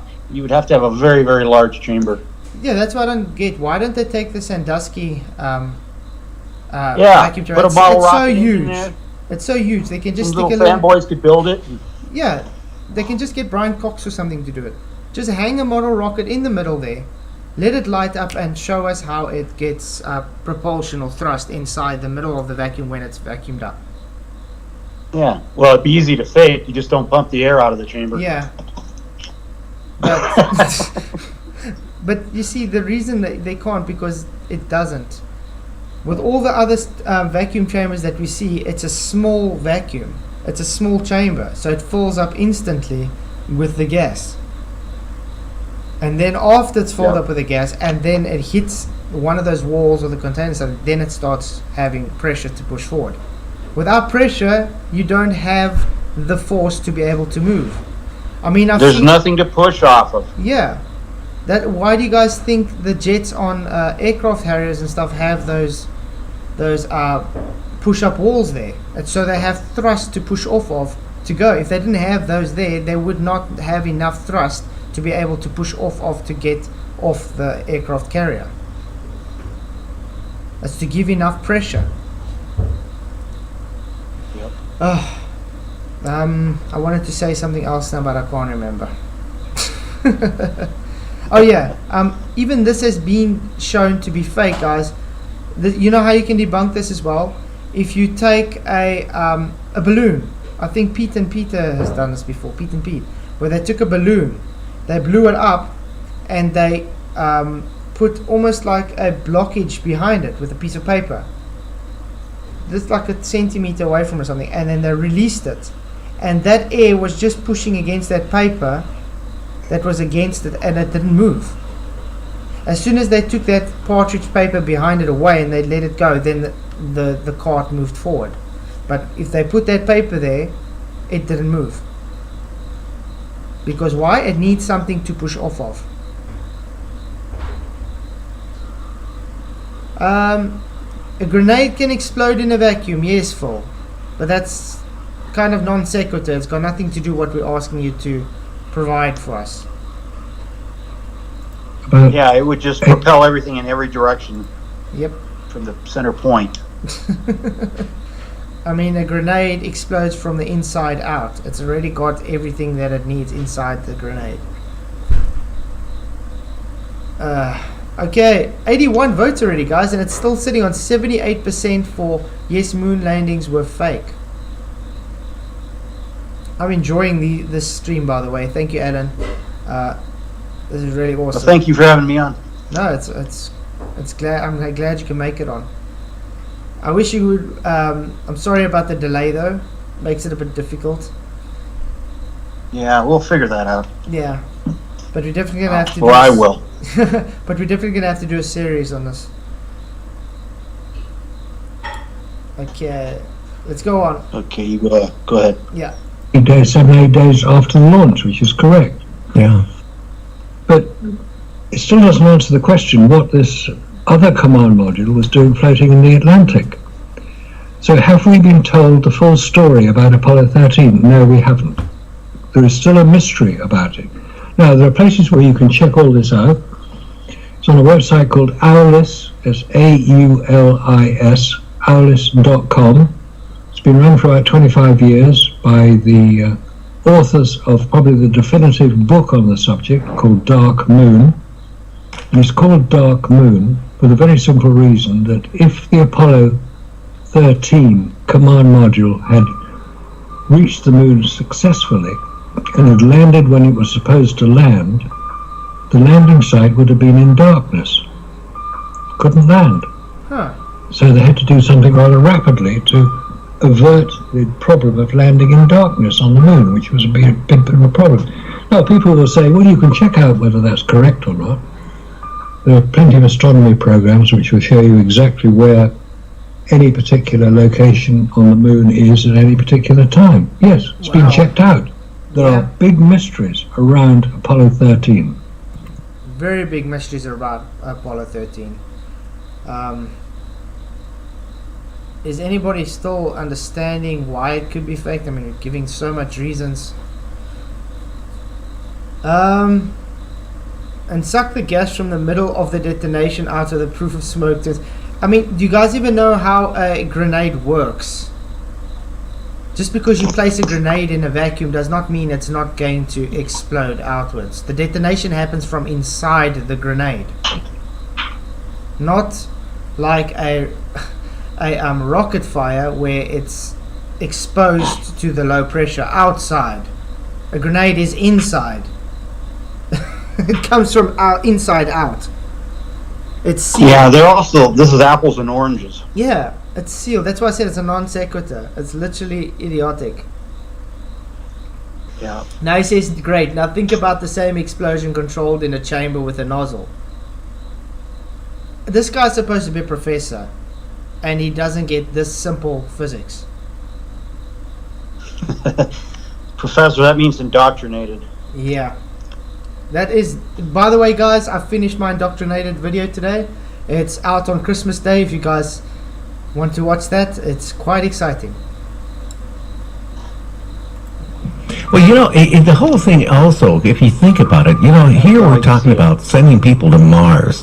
We have our space station, that it's many years, okay? And I feel like this is like, there's a Bart Sabro video where Yeah. Lots of all. they got a third party speaking, and it's the CIA, and they say, talk. You talk. Hey, Planet Day, stay Yeah. Saints. Good to see you. Thank you for coming. Glad you could make it. Oh, yeah. Oh, Bart Brow. I still love that video where he takes the Bible to the astronauts and asks them just to place their hand on the Bible. Just that alone. Yeah, I was just watching it this morning, but Oh. yeah, there's a part where the CIA says talk. Well, my new code is mute. Mute. Debatable D. The detonation happens from inside the rocket with the nozzle. No. The detonation is open to the low pressure outside. Debatable D.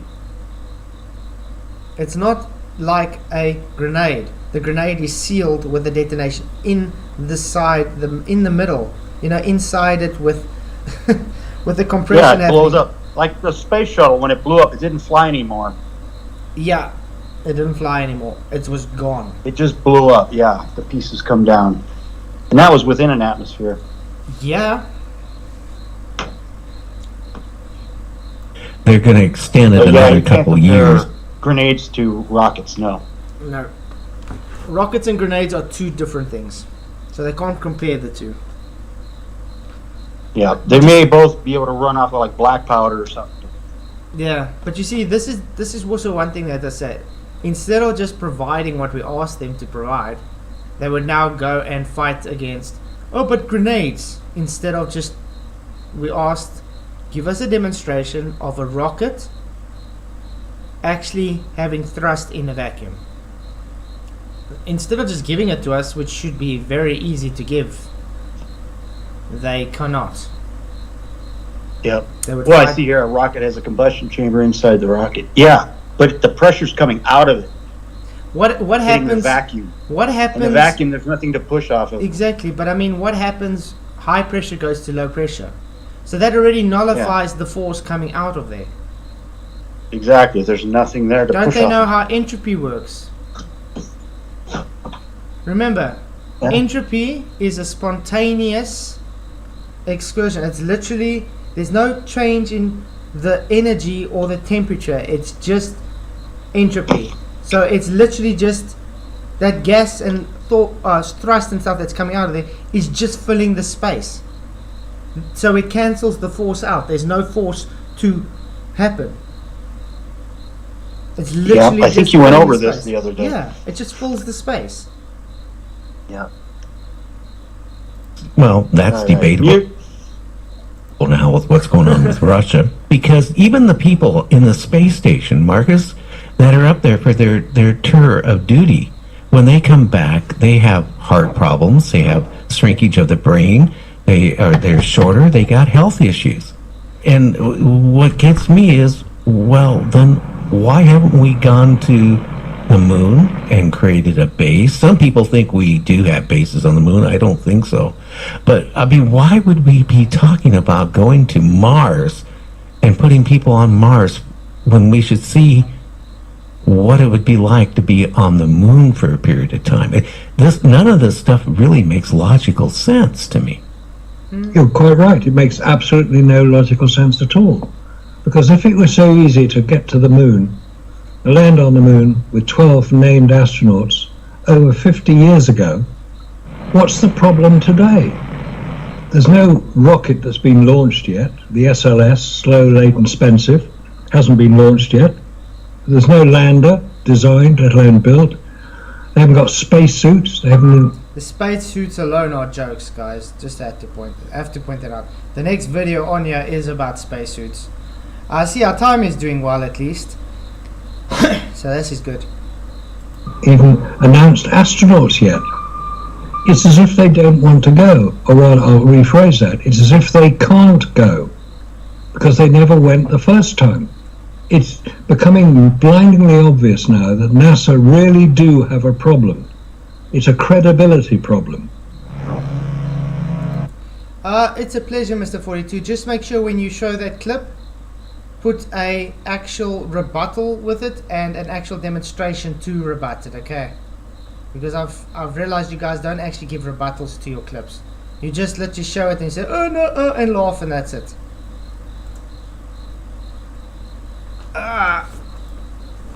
So Alan, any thoughts before we go on?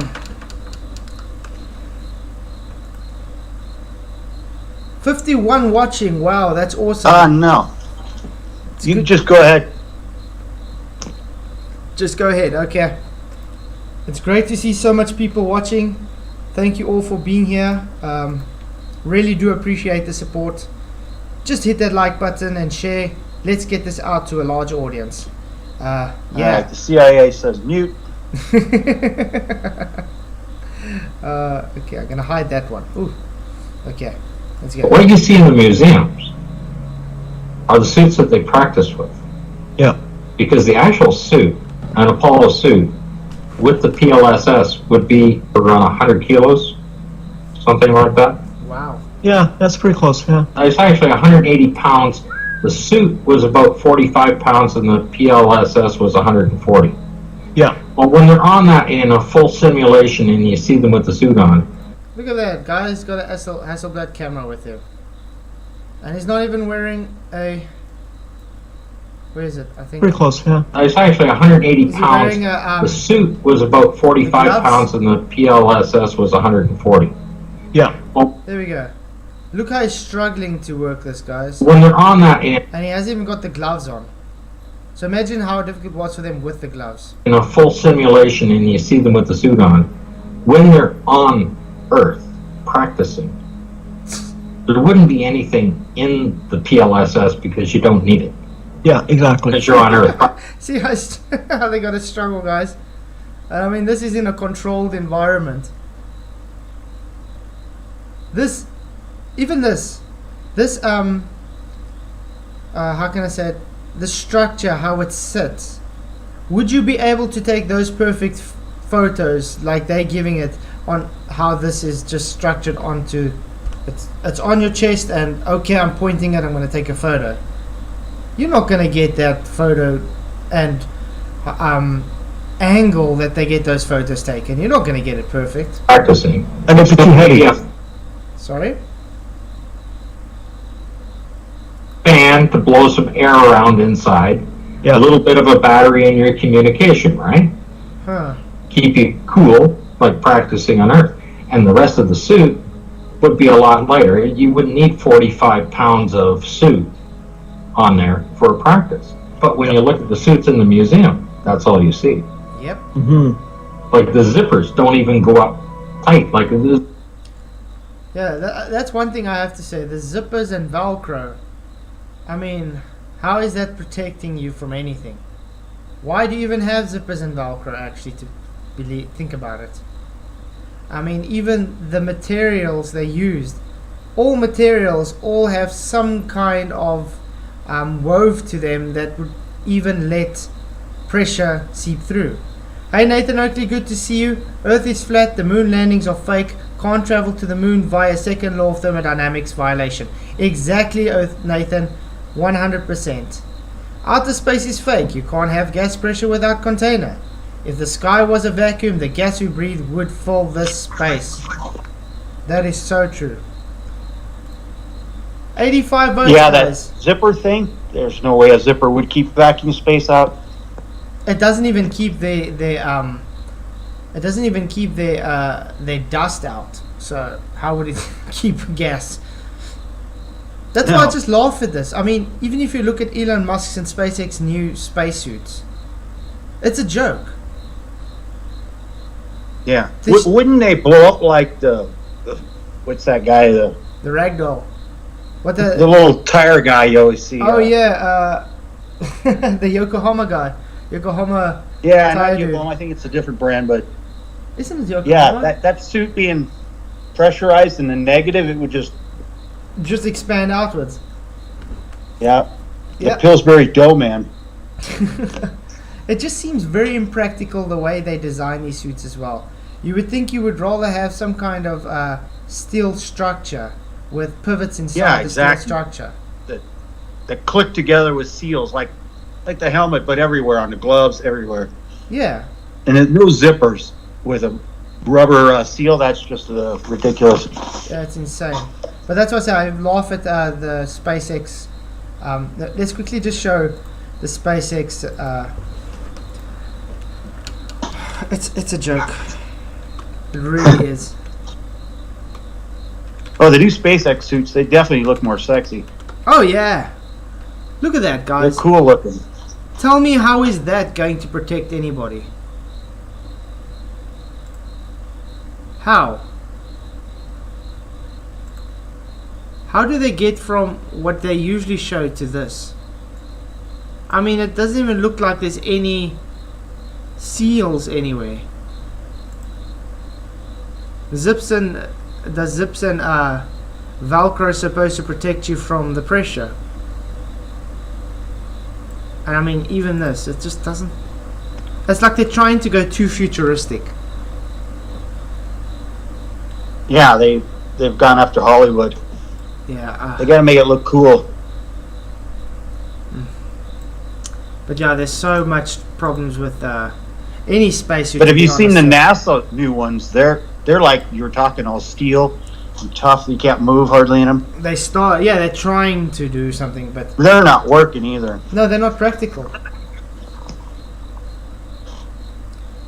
Debatable D says there are flight suits. It doesn't matter if they're flight suits, debatable. It's supposed to protect them if pressure breaks loose. Do you get that? Yeah, why wear a suit otherwise? Then you don't need it. Then you might as well just be there in shorts and a shirt. Well, that's what they did in the old days, 69. They didn't put the suits or anything on until later. I mean, look at this.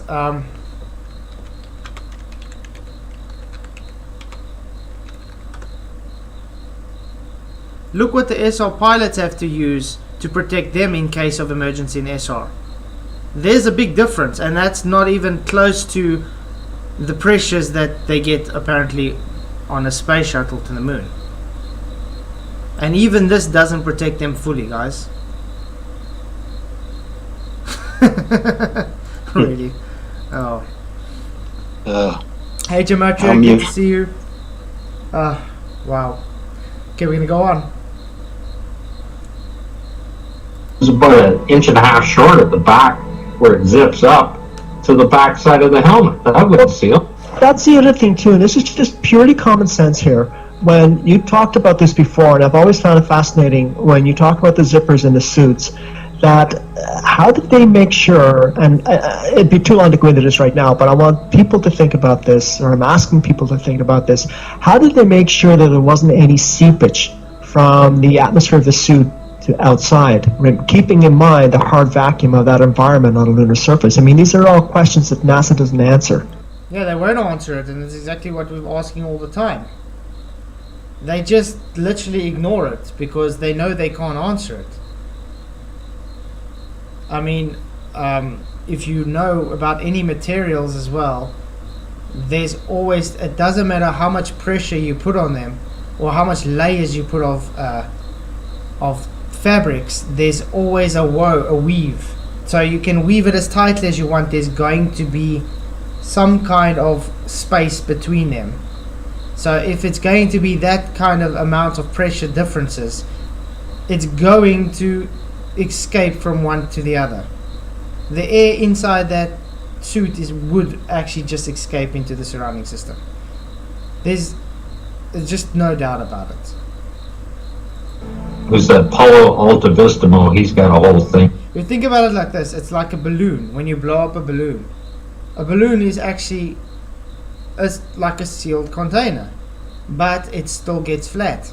Why? Because the air still goes through those very, very, very, very fine pores of its fabric. It's the same. In this thing on the zippers and stuff, right? He's taking scuba diving zippers. Yeah. And of course, some of the Apollo suits that they practice with were in water tanks. Yes. So it would have had those on there. That's right. That's where they... Yeah, and you guys see where the air is coming out, guys. Yeah. Faciality, thank you very much for the super chat. $2 super chat. Really, really do appreciate it. Most important part of the spacesuit, waterproof. Yeah. You cannot become an astronaut today if you do not have a diving license. How's that sound? You need to know how to dive before you can become an astronaut. So make sure you can hold your breath for at least 3 minutes. That's like that's going to save you in space. Yeah. Now the excuse is we have to be exercising the spacesuit and the low buoyancy, so water it has to be. Yeah, whatever. What an excuse. Yeah, it might save you in that swimming pool for a few seconds learning diving, but in space, yeah, what good is it? Yep, exactly. Hey, Price of Adam, good to see you. Glad you could make it. Professor That Fulbar brings says, us to the Italian astronaut that he almost suit drowned started in filling up space. with water. Yeah, he almost drowned in space. I actually did a video on it Yeah, before. pretty crazy. Yeah, and then they gave it the excuses. Oh, one of his pipes was leaking. Oh, whatever. Yeah. Of course, they would give that excuse because they Yeah. a lot of these things they actually film underwater. I mean, you see the actual footage where the cameramans are sitting there with high, how can I put it, high-end cameras recording the people underwater. Why do you need to have so much high-end cameras underneath water while they're training at even different lightings and everything? You don't need, A simple GoPro to monitor them would have been fine. you don't need to film the people even. You literally just have the divers there making sure that they're doing what they're supposed to do. Yeah. So, But it's a production. it's the world is a show. It's a Sure it's a is. stage, and we are just along for the ride. Yep. Okay, All right, you go on. awesome. They came from. The suits in the museum do not have any rubber on them. And that's NASA's reply, by the way, to people who question, did you test the suits in a vacuum chamber? So, well, we tested them underwater. And they tried to make that as adequate in lieu of testing the suits in the vacuum. And that's false, because do you know why that's wrong? Because remember, water gives pressure from the outside in, just like when you're in the atmosphere it gives in. If you're in a vacuum, the pressure goes outwards. It's an opposite vector. Chamber, they tested them underwater, but they're two different environments here. They don't even compare. Nope. What people need to understand is the difference Oh, look between... at James May, guys, in a vacuum with the Navy guys standing with other spacesuit next to him in the low pressure vacuum. So that shows you they just literally have a valve there blowing air into the glove. They didn't really have him in a low pressure environment there, guys. You know why? Because he would probably die. And I think he has quite a life insurance on him, and I'm sure the life insurance wouldn't want to pay out if he died in a vacuum chamber. Hey Javi Gonzalez, good to see you. Thank you for coming. This is really funny. I mean, so much things these guys bring out to try show their proof actually debunks their own proof. It debunks their own globe arguments. I mean, why's this guy standing here? Remember, he's got an open face, open gloves. You know what happens if you have your open skin inside a vacuum? If you guys don't believe me, let's look. Arm inside vacuum chamber. Well, anybody ever gotten a hickey before? Yeah, there we go. Look at this. That's just a human kiss or lips, yeah. It sucks the blood right to the surface. Yeah, and I mean, that's not even that much. That's nothing, yeah. Yeah. It's like sucking on a straw. I mean, guys, look at this. He's literally going to stick his hand in And there. sucking on a straw, by the way, is stronger than gravity. Yeah, much stronger. Because gravity is not a force. Even if it was seen as a force, it would be much stronger. If it even existed, it's just a word. Yeah. Gravitas. Word for up and down. Yep. Okay. Alright, go on. But guys, you can see what it did to his arm anyway. And he didn't even have it in a very big vacuum. That's nothing. Yeah, it's like sucking on a straw. I mean, guys, look at this. He's literally going to stick his hand. And sucking on a straw, by the way, stronger than That's you gravity. playing back, dude.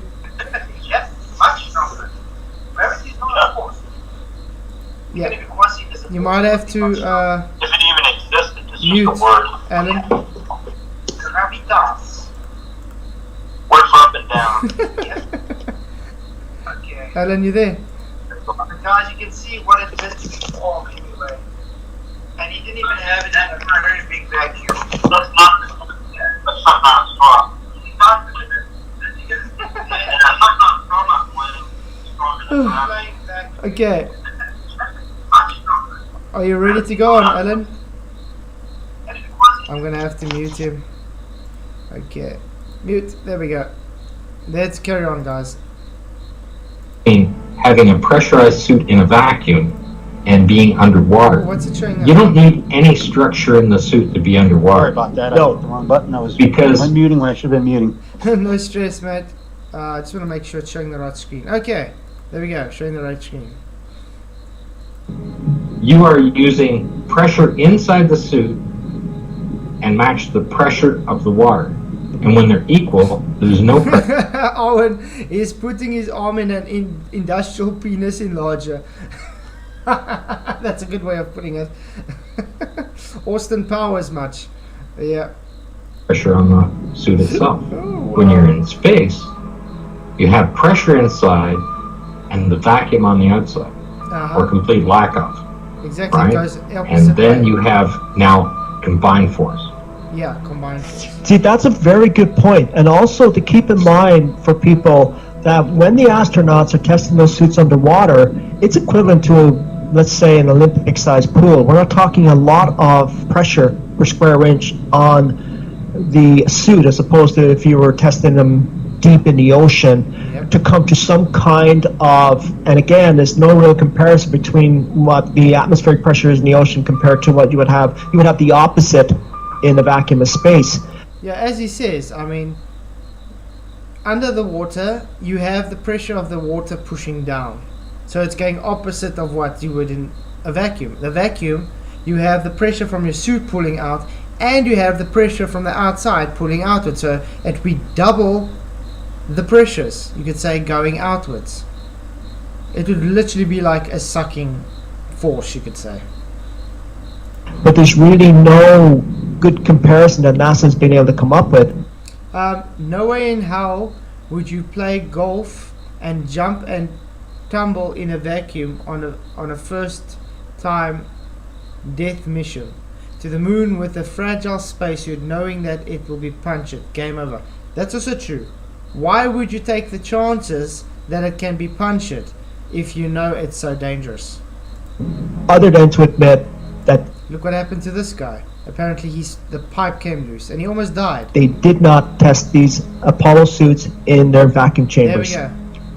Well, even today, There, that's the vacuum chamber I was saying that they can test it out. Just hang a rocket from there, guys. A little small tiny model rocket. Let it go and see if it would go. Once the vacuum is there, if it would fly, if it would have thrust. Just come on. Someone has to be able to get this working. Speak to your NASA guys. Come on, let's get it going. Speak to Brian Cox. I'm sure he can organize this. no one has been inside the Glenn Research Center when that thing's been turned off.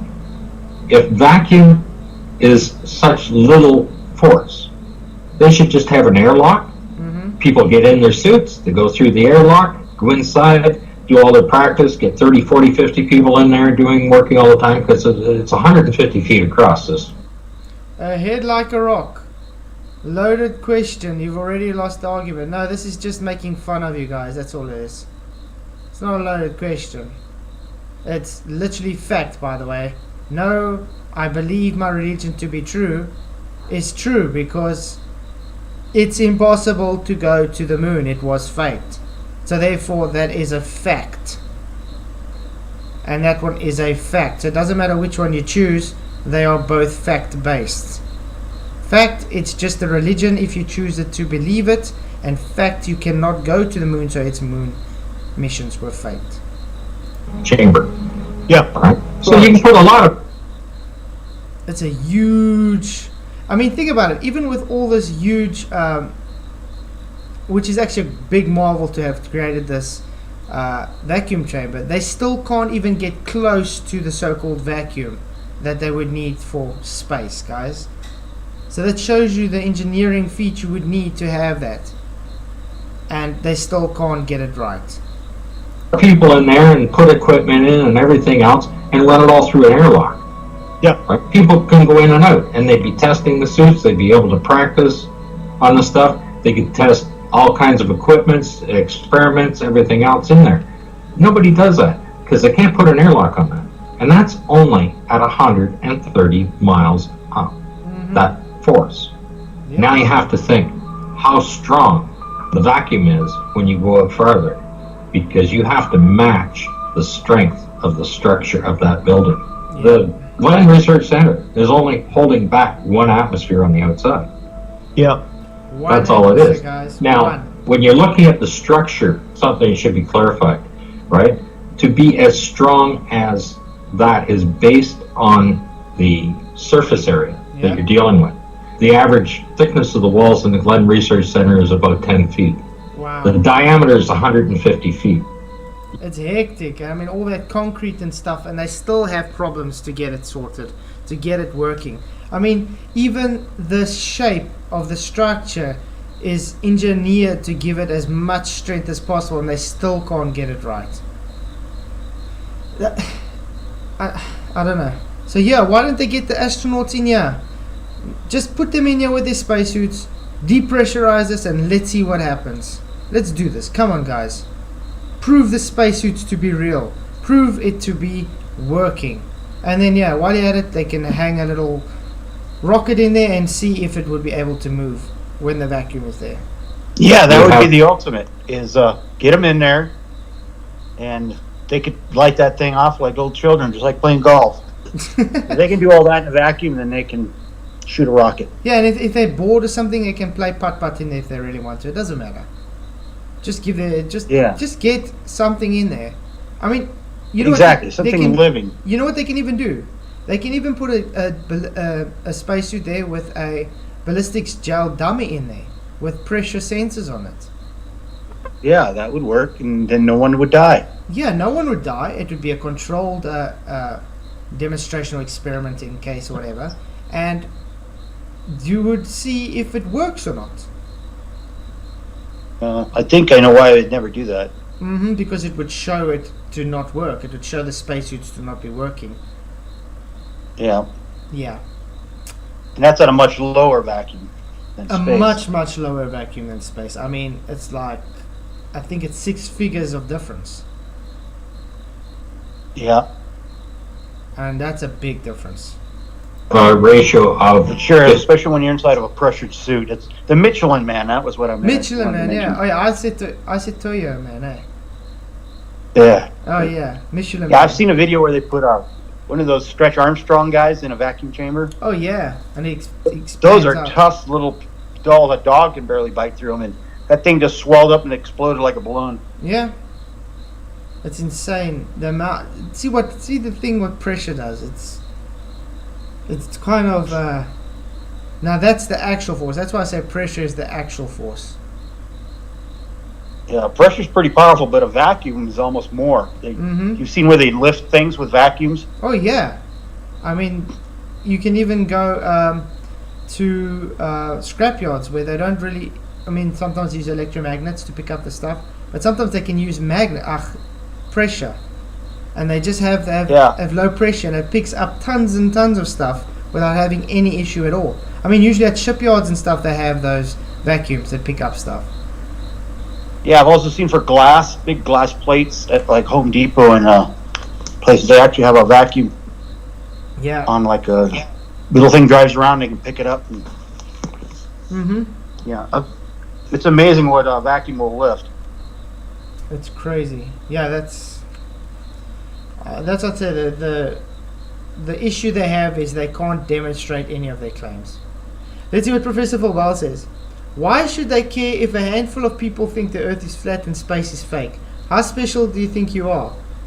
Why does he even care? Why is he here writing this? Yeah, why are you here, Phil, if you got an issue with it? We're literally just showing the truth to everyone. If you don't like it, you don't need to be here. Exactly. Nobody forced them. No, nobody forces them to come. And it's not just a handful of people that think flat earthers. I mean, there's a large amount of people that know the moon landings were fake, and they globers too. So Yeah. It's just they don't want to go all the way down the rabbit hole. Yeah. They're scared to. we just present. Where will this lead them? Yeah, we just presenting this to an audience that you take it or you leave it. It's up to you. We're not forcing Exactly. anybody into anything. We give you the information. It's like you can lead a horse to water, but you can't make him drink. Exactly. Yep, that's a So- great saying. Yeah, so we're giving you guys the information. It's up to you to take it or not. All right, you go on. Awesome. 15-1. Didn't they put the command service module in there to test it? If I'm not mistaken. But you have no idea how far they pulled it down or whether they even had the thing pressurized inside. If you leave the door open, you can put it in a vacuum chamber and nothing happens, right? Yeah, exactly. That's why I didn't talk a lot about that in my books, is that I didn't see a lot of, I haven't actually looked into that aspect of it because there was so much other things that I had covered that would have told me it would have failed anyway. But how much testing did they do, just as a side note here, how much testing do you know, that if any, that they do on a command service module in the vacuum chamber? I don't know what they were testing when they put it in. I haven't seen a whole lot of documentation on Yeah. it, and there's certainly no detail. Yeah, exactly. Because they Yeah, can put it in, leave the door open, and say, well, we're pressurizing the fuel tanks. for sure. That's why I left that out, because I didn't see a lot of detail in it myself. And you're right, they can say anything. Given what else we have discovered along the way, I mean, they could just, you're right, they could say anything. They can say anything, exactly. They can lie about them being in the pressure chambers and whatever. It's very easy just to say they've changed the pressures and they didn't do anything. It's so easy. I mean, if they can lie about one thing, what stops them from lying about another thing? In terms of that. Back to the vacuum and the dimensions and the surface area involved. Yep. Right? If you take the Lynn Research Center, it's 15-1. Mm-hmm. 150 feet across, 10 feet of wall. Huge. Yep. So if you bring that down and you say, okay, the ISS is 15 feet across, so it should need a 1 foot, or the strength of 1 foot, like whether the skin and the ribbing and everything else equals that, right? Right. Yeah. You take a look at Mythbusters. There we go. Check that. See? Vacuum picking up a car, guys. And that's not even a very strong vacuum, by the way. Right? They pick a vehicle up using a vacuum cleaner. A vacuum Shot cleaner. Mythbusters, they've been discredited a few times now. But Yeah. what they did by mistake, what they actually showed you, is they just had little quarter-inch plastic lines. Uh-huh. Right. Those quarter-inch plastic lines are picking a vehicle up without collapsing. Yep. Interesting. Because the surface area is so small Yeah. compared to it, and the wall thickness of the plastic to the dimension of the hose that they're using. But they're not using one of them, they're using 500 of them or whatever they took to pick the thing up with, right? Yep. So it's a combination of that. Yeah, just spreading the load. It's almost like Archimedes' principle in reverse. It's very interesting. They're just spreading the load, guys. Pressure is everywhere. You can't get rid of it. The vacuum cleaner, the tank did not collapse, yet it picked it up. Yep. It's based on the total surface area that they put on the vehicle that allowed it to pick it up. Yep. And you see, this is the point for people watching. This is the point that Scott is making, is that there are so many fine details that even some you can do yourself in terms of experiments, which Scott, Robert, and Marcus have done, and including another researcher, Jared White has done that too. He's done some work, has tried to, and successfully, I think, has discredited Mythbusters in their attempt to discredit what they call conspiracy theorists. Yeah, the Mythbusters are all for the moon landing, and I mean they've tried quite a few tries to try and prove the moon landings to be real, and the way they tried to prove it was a joke. It's just to place it mildly. It was literally like a joke, because they didn't actually provide any proof for the moon landings. It's more or less we can try and prove that you can't do production this way, so therefore it can't.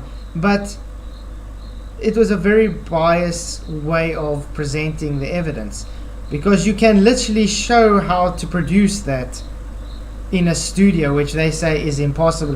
Now, just because they're Mythbusters and they say, I'm Jamie Heineman and I'm Adam Savage, we are effects artists, we're very professional, and well, we tell you you can't do this in a studio, so therefore everybody's just going to accept that. It's, appeal to authority. It doesn't mean that it cannot be faked. It just means that they are giving a personal opinion that you cannot do it. Why do you think you get things today that can show better than the so-called real thing? Why do you think movies like Gravity and stuff looks more real? Because, well, they use the techniques that the astronauts use today, and they just use better VFX artists. It's very simple stuff. It comes to the Apollo missions, but actually backfired on them. So this is the point. There are a volume of details when it comes to this subject that it would take you years, but all you have to do, don't overwhelm yourself, all you have to do is just look at a few of the details. As Scott mentioned, the photographic record, the film record. Professor Phil Bell, the difference between the pressure outside the ISS and the inside is less than half the pressure required to inflate a car tire. Which of that don't you understand? Just because they put a little bit of air inside does not cancel out the immense extra pressure pulling the spacesuit outward, Phil. What don't you understand? It means it makes it double pressure. You got pressure pushing from the inside and you got pressure pulling from the outside. Literal forces working here. But I just want everybody to know that this can be an overwhelming subject when it comes to the Apollo moon missions, and it's a rabbit hole to go down for sure. But you don't have to look into everything. Just pick some of the details that you like. I love how they hover across this ground. I don't know if you guys have realized that. And look into that and go from there. You don't have to cover everything. Don't listen to... It doesn't look fake at all. The proponents always like to come back and say, well, what about this, and this? And your answer would be, well, I'll get to that in due time, but what about this? You see, their way of avoiding some of the anomalies that Scott has brought up would be to say, well, okay, well, what about this? And so they try to come. They don't have a response to Scott's work, so they come up with Price of Adam. I'm gonna start the FE channel called "Don't Feed the Full." That's a good one. Oh wow. I've yet to see Phil actually provide any evidence that he's an actual professor, to be honest, because the things he comes up with and the arguments he comes up with goes against him showing that he's a professor. So, yeah, I don't actually buy it. Well, I was thinking of doing the same thing, just writing professor in front of my name. Yeah, I mean, we have pretty easy not a to do. Professor Dave that does it, so. Yeah, a bunch of them do, so.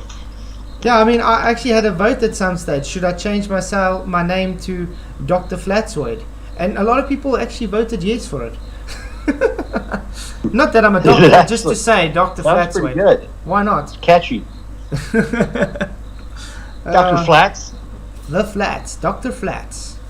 No, I'll never do that though. I'll feel too bad, because they're going to get people that actually think I got some kind of qualification to be a doctor. Yeah, exactly. We don't need to lie like they do. Nope. We don't need, how can I put it? We don't need a label or a qualification to give us credit. Exactly. That's why I've thought of changing my channel many times to other than my name, but no, who cares? But you got a cool name. Allan Norsrtand is an awesome name. That's catchy. Oh, thanks. It's actually a Danish name when the O is so it's Norsrtand. Norsrtand. Is that right? It's hard to say that letter. So. Say it again. Norsrtand. Norsrtand. Norsrtand. Yeah. Okay. But when I got to America, it's like you gotta, they don't have that letter, so I had to change to an O. Yeah, you should maybe make a logo like with a what's no, I can't I can't think of it, but I can see it in my head. The oh man, I can't believe it. What's the Vulcans? Vikings. That's the word I'm looking for. Oh yeah, I Hey, feel a little Viking. Yeah. Yeah, I was thinking. Yeah, when you say that, I'm thinking of the Vikings. Because Yeah. I actually wanted to, because I actually enjoyed the Vikings. I actually wanted at this stage to create a channel called Flat Earth Viking. Yeah, that'd be a good name. Yeah. I guess I could start a second channel. As many times as I've been pulled down on this one. Yeah, Waynand, buy land in Scotland and it can be called a lord. Everybody's doing that these days, and I actually find it very dishonest though, just to get labeled to be a lord. Yeah, by paying some money.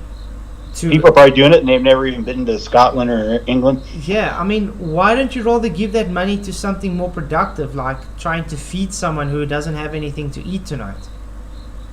Exactly, yeah. I mean, all the money they spent on Artemis and Apollo and stuff, there wouldn't be one hungry person on Earth. Have they ever thought of that? No, but a lot of people have mentioned it. Yeah, really odd. But the excuse is, no, look how much jobs we've created. Yes, you've created jobs for doing this, but you wouldn't need those people to have the jobs if you just fed everybody. Yep. But yeah, Well, I'll let you go on. awesome. What do I have at this? But they did this and this and this, and that's how they do it. Is they try to distract and divert you away from that. Before we wrap up, I want to get to the Saturn V, which I found interesting. Ooh, I'll let yeah. you take it from here. Well, This is the part I wanted to hope to get to. The Saturn V rockets, guys. This is quite interesting. you've got the expert knowledge on the Saturn V, and I have looked at it, and what I want to talk to you about is what I came across when I was reading some of the detail, because I was looking at the different orbits that they were taking, and I had discussed that before when they said they went around the Van Allen belts and that, so I was looking at some of the new documents to see if they've changed it again, and of course all their drawings go right straight through the center of the Van Allen belt, right? They didn't Yep. move around it. They didn't even know about it, apparently, so... Only afterwards, apparently, the astronauts are like, oh, yeah, we went through the Van Allen. They didn't know about it. So when they're starting off, once they get into low Earth orbit, they've already fired the third stage once. Now the tanks on the third stage are fairly small because it's housing the payload. Yeah. It has the LAM and the CSM command module. It's all inside of that. Yeah, and look how spaced it is, guys. It's like literally Tetris. It's fitting it very tightly packed in there. So the space is very limited to what they can have. So it has very small fuel tanks, and it's already done one burn to bring it from, 105 miles or something to 125 miles. And then it does the next burn where it accelerates the vehicle into translunar insertion. Yeah. Right? But it does not reach enough speed. It only gets to 25,000 miles an hour when it runs out of fuel. They actually shorted that. Yeah, only it reaches 25,000 miles when it runs out of fuel. Okay, this is apparently in space, guys, while they're showing CGI, so remember it's fake, but yeah. I think, wouldn't it? About 24 and a bit. They Yeah, used it's to- 24 yeah. something, Yeah. right? Yeah. And they need 27 to get escape velocity so that they can coast, so they don't need any more power the rest of the way. They're going So- to an elliptical orbit, though. Is it 27 or is it 24? They're done the elliptical orbit when they do the burn. Right. Now they're going to head straight out. Would that not technically be an elliptic orbit when they include the orbit around the moon? I think it's an extension of Earth's orbit. When they do so-called an elliptical orbit to gain speed Right. around the Earth, then they do the burn. It gets up to less than nominal speed Yeah. with the third stage because Right, it's out of okay. fuel, because Yeah. it has small fuel tanks. Yeah, I mean, you just saw it, just used it up, so they literally just got that now to be able to use. I have my own huge array full. I provided data showing zero production from them and from old solar calculator. Provide your data. That way I know you're a liar. Exact, Moomin. You can show all you want, but to these guys, they're not going to show anything for them. Guys, already 93 votes. MOONFAKER for the win. Yes, moon landings were faked, 80%. No, I believe my religion is to be true, 20%. Wow. It's quite a runaway vote here, guys. So they vent those tanks out so they wouldn't have an explosion, that there's no fuel left. Out comes the CSM, it turns around, goes in, grabs a hold of the LEM, pulls it out. Then it turns around again, and the CSM does a burn to bring it up an additional 2,000 miles an hour. So it does a J-turn in the middle of nowhere, guys. It links it up and does a J-turn. Yeah, that's so plausible. Very plausible. So that it has escape velocity on this trans-lunar injection. And then, of course, as it goes through, it gets down, and by the time it gets to the L zone, and that's where the gravitation of the Earth and the Moon are equal, Yeah. down to about 2,000 miles an hour. Yeah, 3,000. That's right. And then it speeds back up to about 6,000 miles an hour, and that's the speed it goes into orbit around the Moon. Right, and just for the viewers, what Scott's talking about there is the neutral zone. I call it the gravitational neutral zone between the Earth and the Moon. So as the Apollo spacecraft would have been on its trajectory from Earth to the Moon, it'd be constantly slowing down because of Earth's gravity. So it's like tugging along with each other. Which gravity should I take? Which gravity should I take, in other words? When it reaches the neutral point where the gravity between the Earth and the Moon is equal. Yeah, exactly, that turn, Jarvis. That's what I said, it does J-turns. It's like really precision flying in space with this, guys. And I mean, it does another J-turn here so it can go in reverse because of the so-called gravitational pull by the Moon. Then it stabilizes briefly, and then the Moon's gravity takes over and increases its speed. So that's just so as everybody's clear on that. So when you're reading it and you realize that they had to make a couple of course corrections to get to the Moon. Yeah. They had to do a burn to get... Owen, listening to this, literally numbing down my senses. Yeah, it kind of does. It kind of hurts a person's brain when you have to listen to this idiocy. Because they believe it. People literally believe this nonsense. Course corrections. So They do. It's kind of funny that they can turn around and go the other direction with nothing to push off in space. I mean, this comes to another thing. When they were testing the LMs on Earth, did they ever get it right to work? No.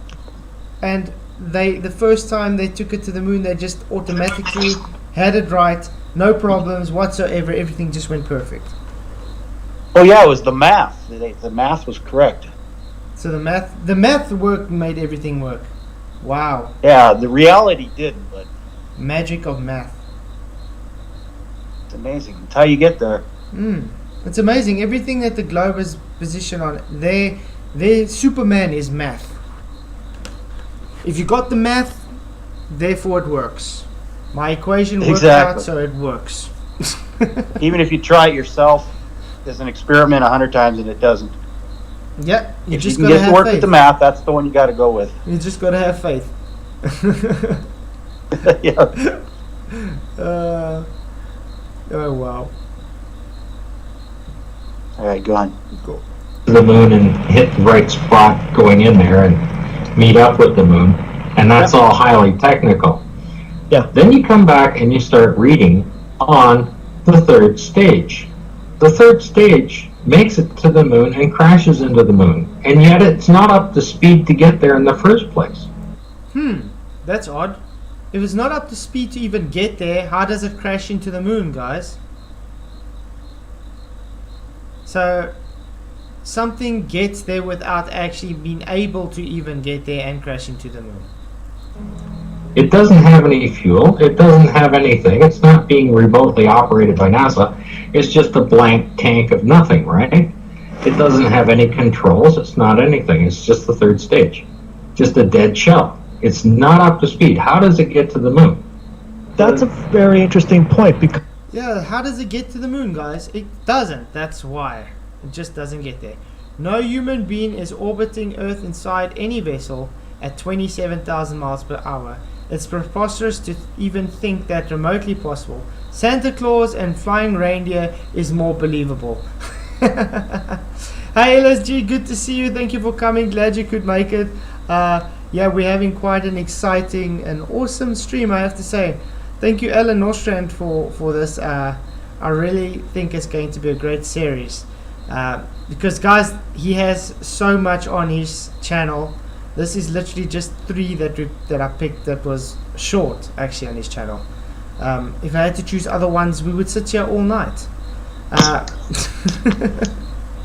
Please do subscribe. Yeah, and by morning they'd all be convinced, even the guys that think we're on a round ball. Yeah, guys, do subscribe to Allan's channel. I think I'm going to quickly put a link now. Let's look for the link quickly. Allan Norsrtand. Hey, could I explain my biggest reason I think we didn't go? Oh yeah, please do. Well, we've all heard of it. It's the Van Allen belt, the radiation. So, well, I kind of thought I'd, investigate this myself, do experiments. Yeah. So I bought a meter, and I took it on the plane. And then I find out later you're not even allowed to have one on an airplane. They contain certain dangerous metals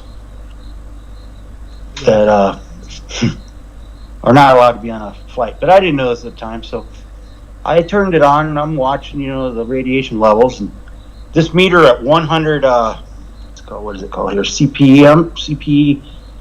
CPMs. Yeah.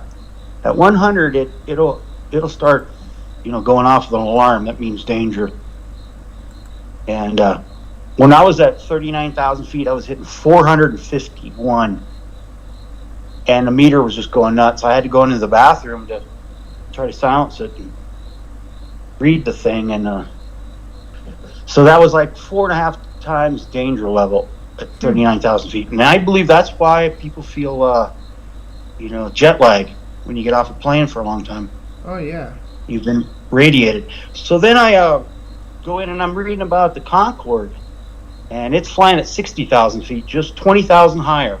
Yeah. And the radiation is 3 times higher than it is at 40,000.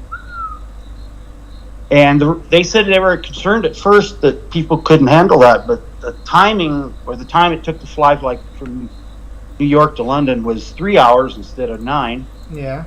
So it made up for the difference in radiation. But that's just 60,000 feet. So you times by 451 times 3, you're over 1,000.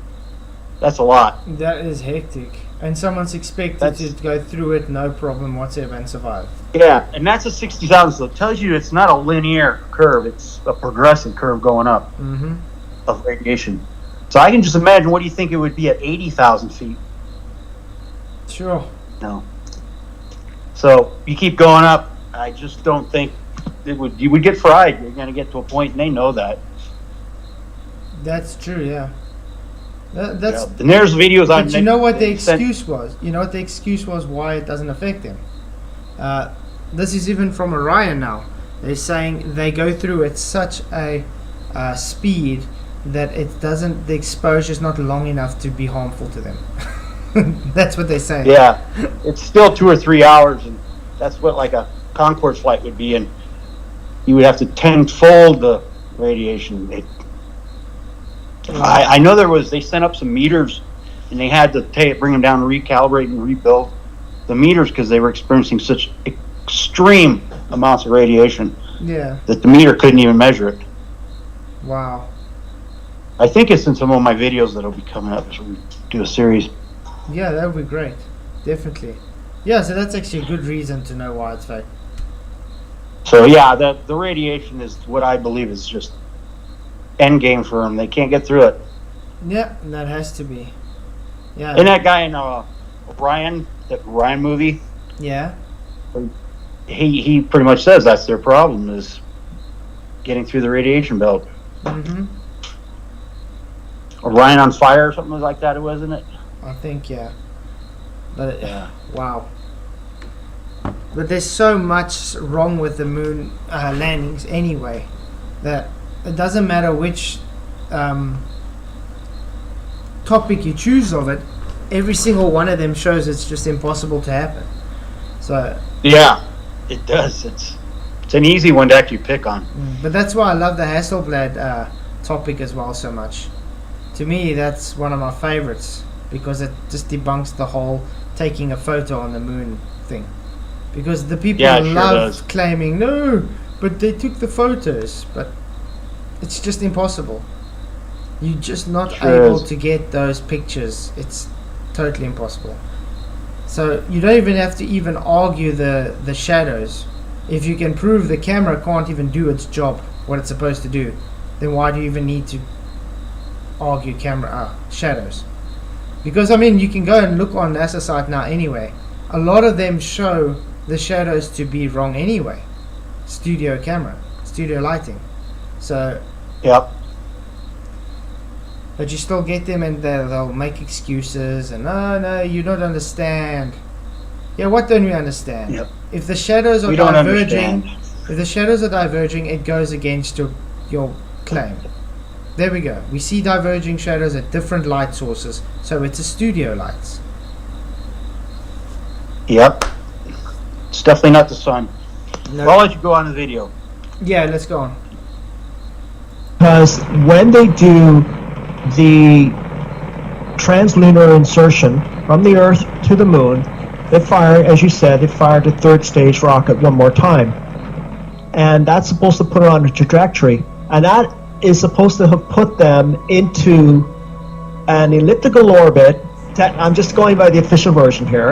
An elliptical orbit that would set them on the path. Yep, Retroreflectors, hey, good to see you. Lost the live feed from the new mission, but could call a landline from the moon in 1969. Yeah, makes so much sense. That landline, I still don't know how they even put it into their head that was possible. A landline could call the moon. Do they even know how landlines work? Around the dark side of the Moon and bring them back if the command service module engine had failed. That was with Apollo 11. I think Apollo 12 and on, they've changed that a little bit, but let's just go with Apollo 11. So that's very interesting. Also true, movement. Why aren't the Earth and Moon moving in this cartoon? Yeah, moving at 666 miles, 666,000. They got so much 666. What's that? Yep, Pinocchio. Exactly, Retroreflector. They are just Pinocchios. The question is, if they were on a trajectory to the Moon, was the spacecraft slowed down when it had separated from the third stage to turn around and pick up the LEM? And then did the service module fire its engine to put it on a faster trajectory? Your question is how did the third stage itself get to the lunar surface? Is that right? It wasn't going fast enough. Yeah. They had to fire the CSM, the service module, to accelerate another 2,000 miles an hour so that they had escape velocity. Then they had to make 2 course corrections so they lined up with the moon. Right. Yet this other piece of now space junk made it to the moon and crashed into the moon. That's where they recorded it ringing like a bell or whatever, right? Even though it did not actually wasn't able to make it to the moon, it still somehow made it there and crashed into the moon. Peter, what should have happened to the third stage? Well, it wouldn't have been able to escape if it did not reach escape velocity of the gravitational pull of the Earth. Yeah. It would eventually come back down and crash into the Earth. Okay. Right? Because if it's going straight out and it slows down, then it's going to come straight back down. It's like throwing a baseball up, it's coming back down again. Yeah, no, I understand. I understand what you're saying. My understanding is that the firing of the third stage put it into a higher orbit, literally. It wasn't escape velocity from Earth. It would be a higher orbit, like an elliptical orbit, to include the orbit around the moon and back. No, it didn't have the fuel to do that. And it certainly didn't have that capability if it crashed into the lunar surface. Yep, very simple stuff. And I mean, look how much of them, the different Apollo missions that have supposedly let this happen. How is this happening, guys? Is there any glober that can answer this? If it didn't have enough fuel to get there, it didn't have enough oomph to be able to even make it to the moon, how the hell did it get there and crash into the so-called moon? Don't forget, it already burnt once to get into parking orbit. Right. Yep. So now it's going around the Earth. That rotation around the Earth was supposed to be elliptical. Then they do the burn where they turn it and pull it away from the Earth to head to the moon. Yep. And it doesn't have enough speed to get there. It runs out of fuel. Yep. So then they pull out the command module, turn around, grab a hold of the LEM, turn it back around, give it another burn to accelerate another 2,000 miles an hour. Yeah. Test the big cheese just in case. Oh, yeah. So how does the third stage get to the moon if that thing needed to have another burn to gain 2,000 miles an hour farther? It can't. Right? Yeah. It doesn't have it. And yet, it's recorded that it got to the... The If you think activator those little- quite reached. How does the third... Okay, it's So just didn't- repeating it the whole time. So that You was can it, read guys. it right from there, and then you go to the other documents off of that to read. Off of that, and that takes you right to NASA? Yeah. Okay. Yeah. So that's it. Those were the first 3 videos from Allan. Oh, thank you very much for those videos, Allan. Really do appreciate them. Hey, no problem. It was good to be on the show. Yeah, it's great. I can't believe how the time flies when we're having Yeah, fun. sure does. Yeah, I think we're going to have to make a series out there, so I'm probably going to see you a lot more. Okay, that sounds good. Yeah, because there's a few videos there. If you want, we can even do some at some stage. We can actually go to NASA and choose some photos that we can. Yeah, sit and pick apart. Yeah, that would be great.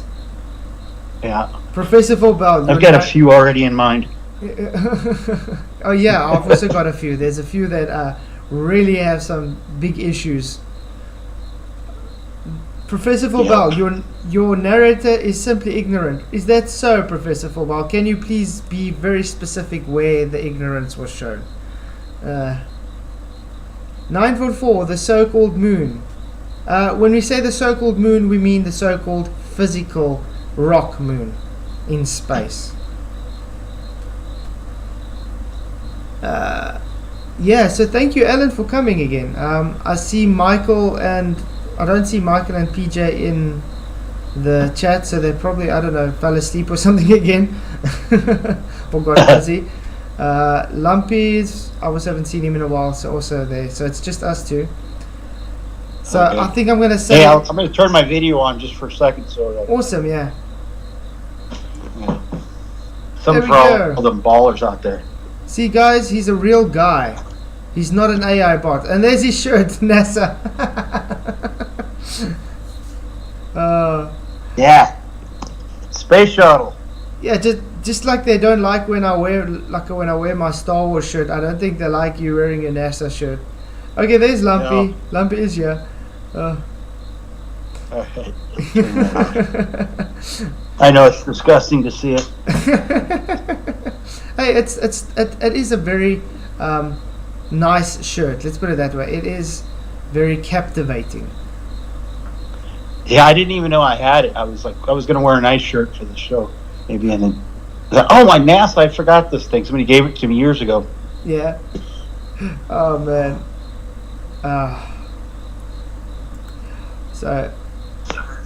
Okay, so I think we're gonna close it here. It was a nice long show at least, so that's a good thing. So we'll stay in touch for another show for sure. I do really appreciate you coming on. It's good to actually finally have you live. Thanks for having me. Oh, thank you. Thank you for taking It was- part.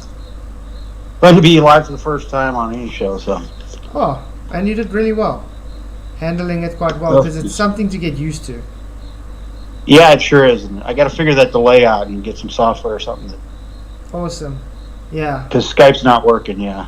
Yeah, I think we're going to have to work out something next time, because this is the first time we tried on Skype. Yeah. Maybe have to look at something else. Well, it's funny the thing. Skype's actually the one that's ahead. Yeah, but YouTube's the one that's 30 seconds behind. yeah, it was really odd. Okay, so thank you, Alan, for coming. Appreciate it. Thank you to everybody. Thank you, Flatzoid, and we'll see you again. Yeah, awesome. Tomorrow night, I don't know if I'm going to have a show tomorrow night. We'll see. Michael's here. Hey, Michael. Hiya. What did you think of the show? Brilliant. Just been listening. Yeah, I think there's some really good information that came out on Alan's channel. I'm going to stick the link again in the description for you guys in the chat. If you guys haven't already, do subscribe to Alan. Definitely well worth it because he brings out quite good content. Okay, so any final words, Michael or Alan, before we close off? Subscribe to Alan. Thanks a lot. No, I'm pretty much done, and you guys all have a great day out there in YouTube land. Yeah, I'm gonna go to La La Land now. I've got work in a few anyway, hours. for that, Alan, there were great videos on there. Oh yeah, okay. Thank you guys all for being here. Thank you to the panel. Thank you everybody that's just joined here. Thank you for everybody that sent super chats. I hope I didn't miss any. Thank you to all my Patreon supporters and to all the YouTube member supporters and those that just support me on PayPal. You guys are all awesome. You guys rock. We had 100 votes for MOONFAKER for the win. Yes, moon landings were faked, 78%. No, I believe my religion to be true, 22%. So thank you all for coming. Really, really do appreciate you all. You guys are awesome. Till next time. Oh yeah, and guys, do go to Nathan Oakley. He's going to have a premiere coming on now. The link is in the chat. Do press that link and go to Nathan Oakley. So yeah. Till next time, God bless you and may the pressure be with you.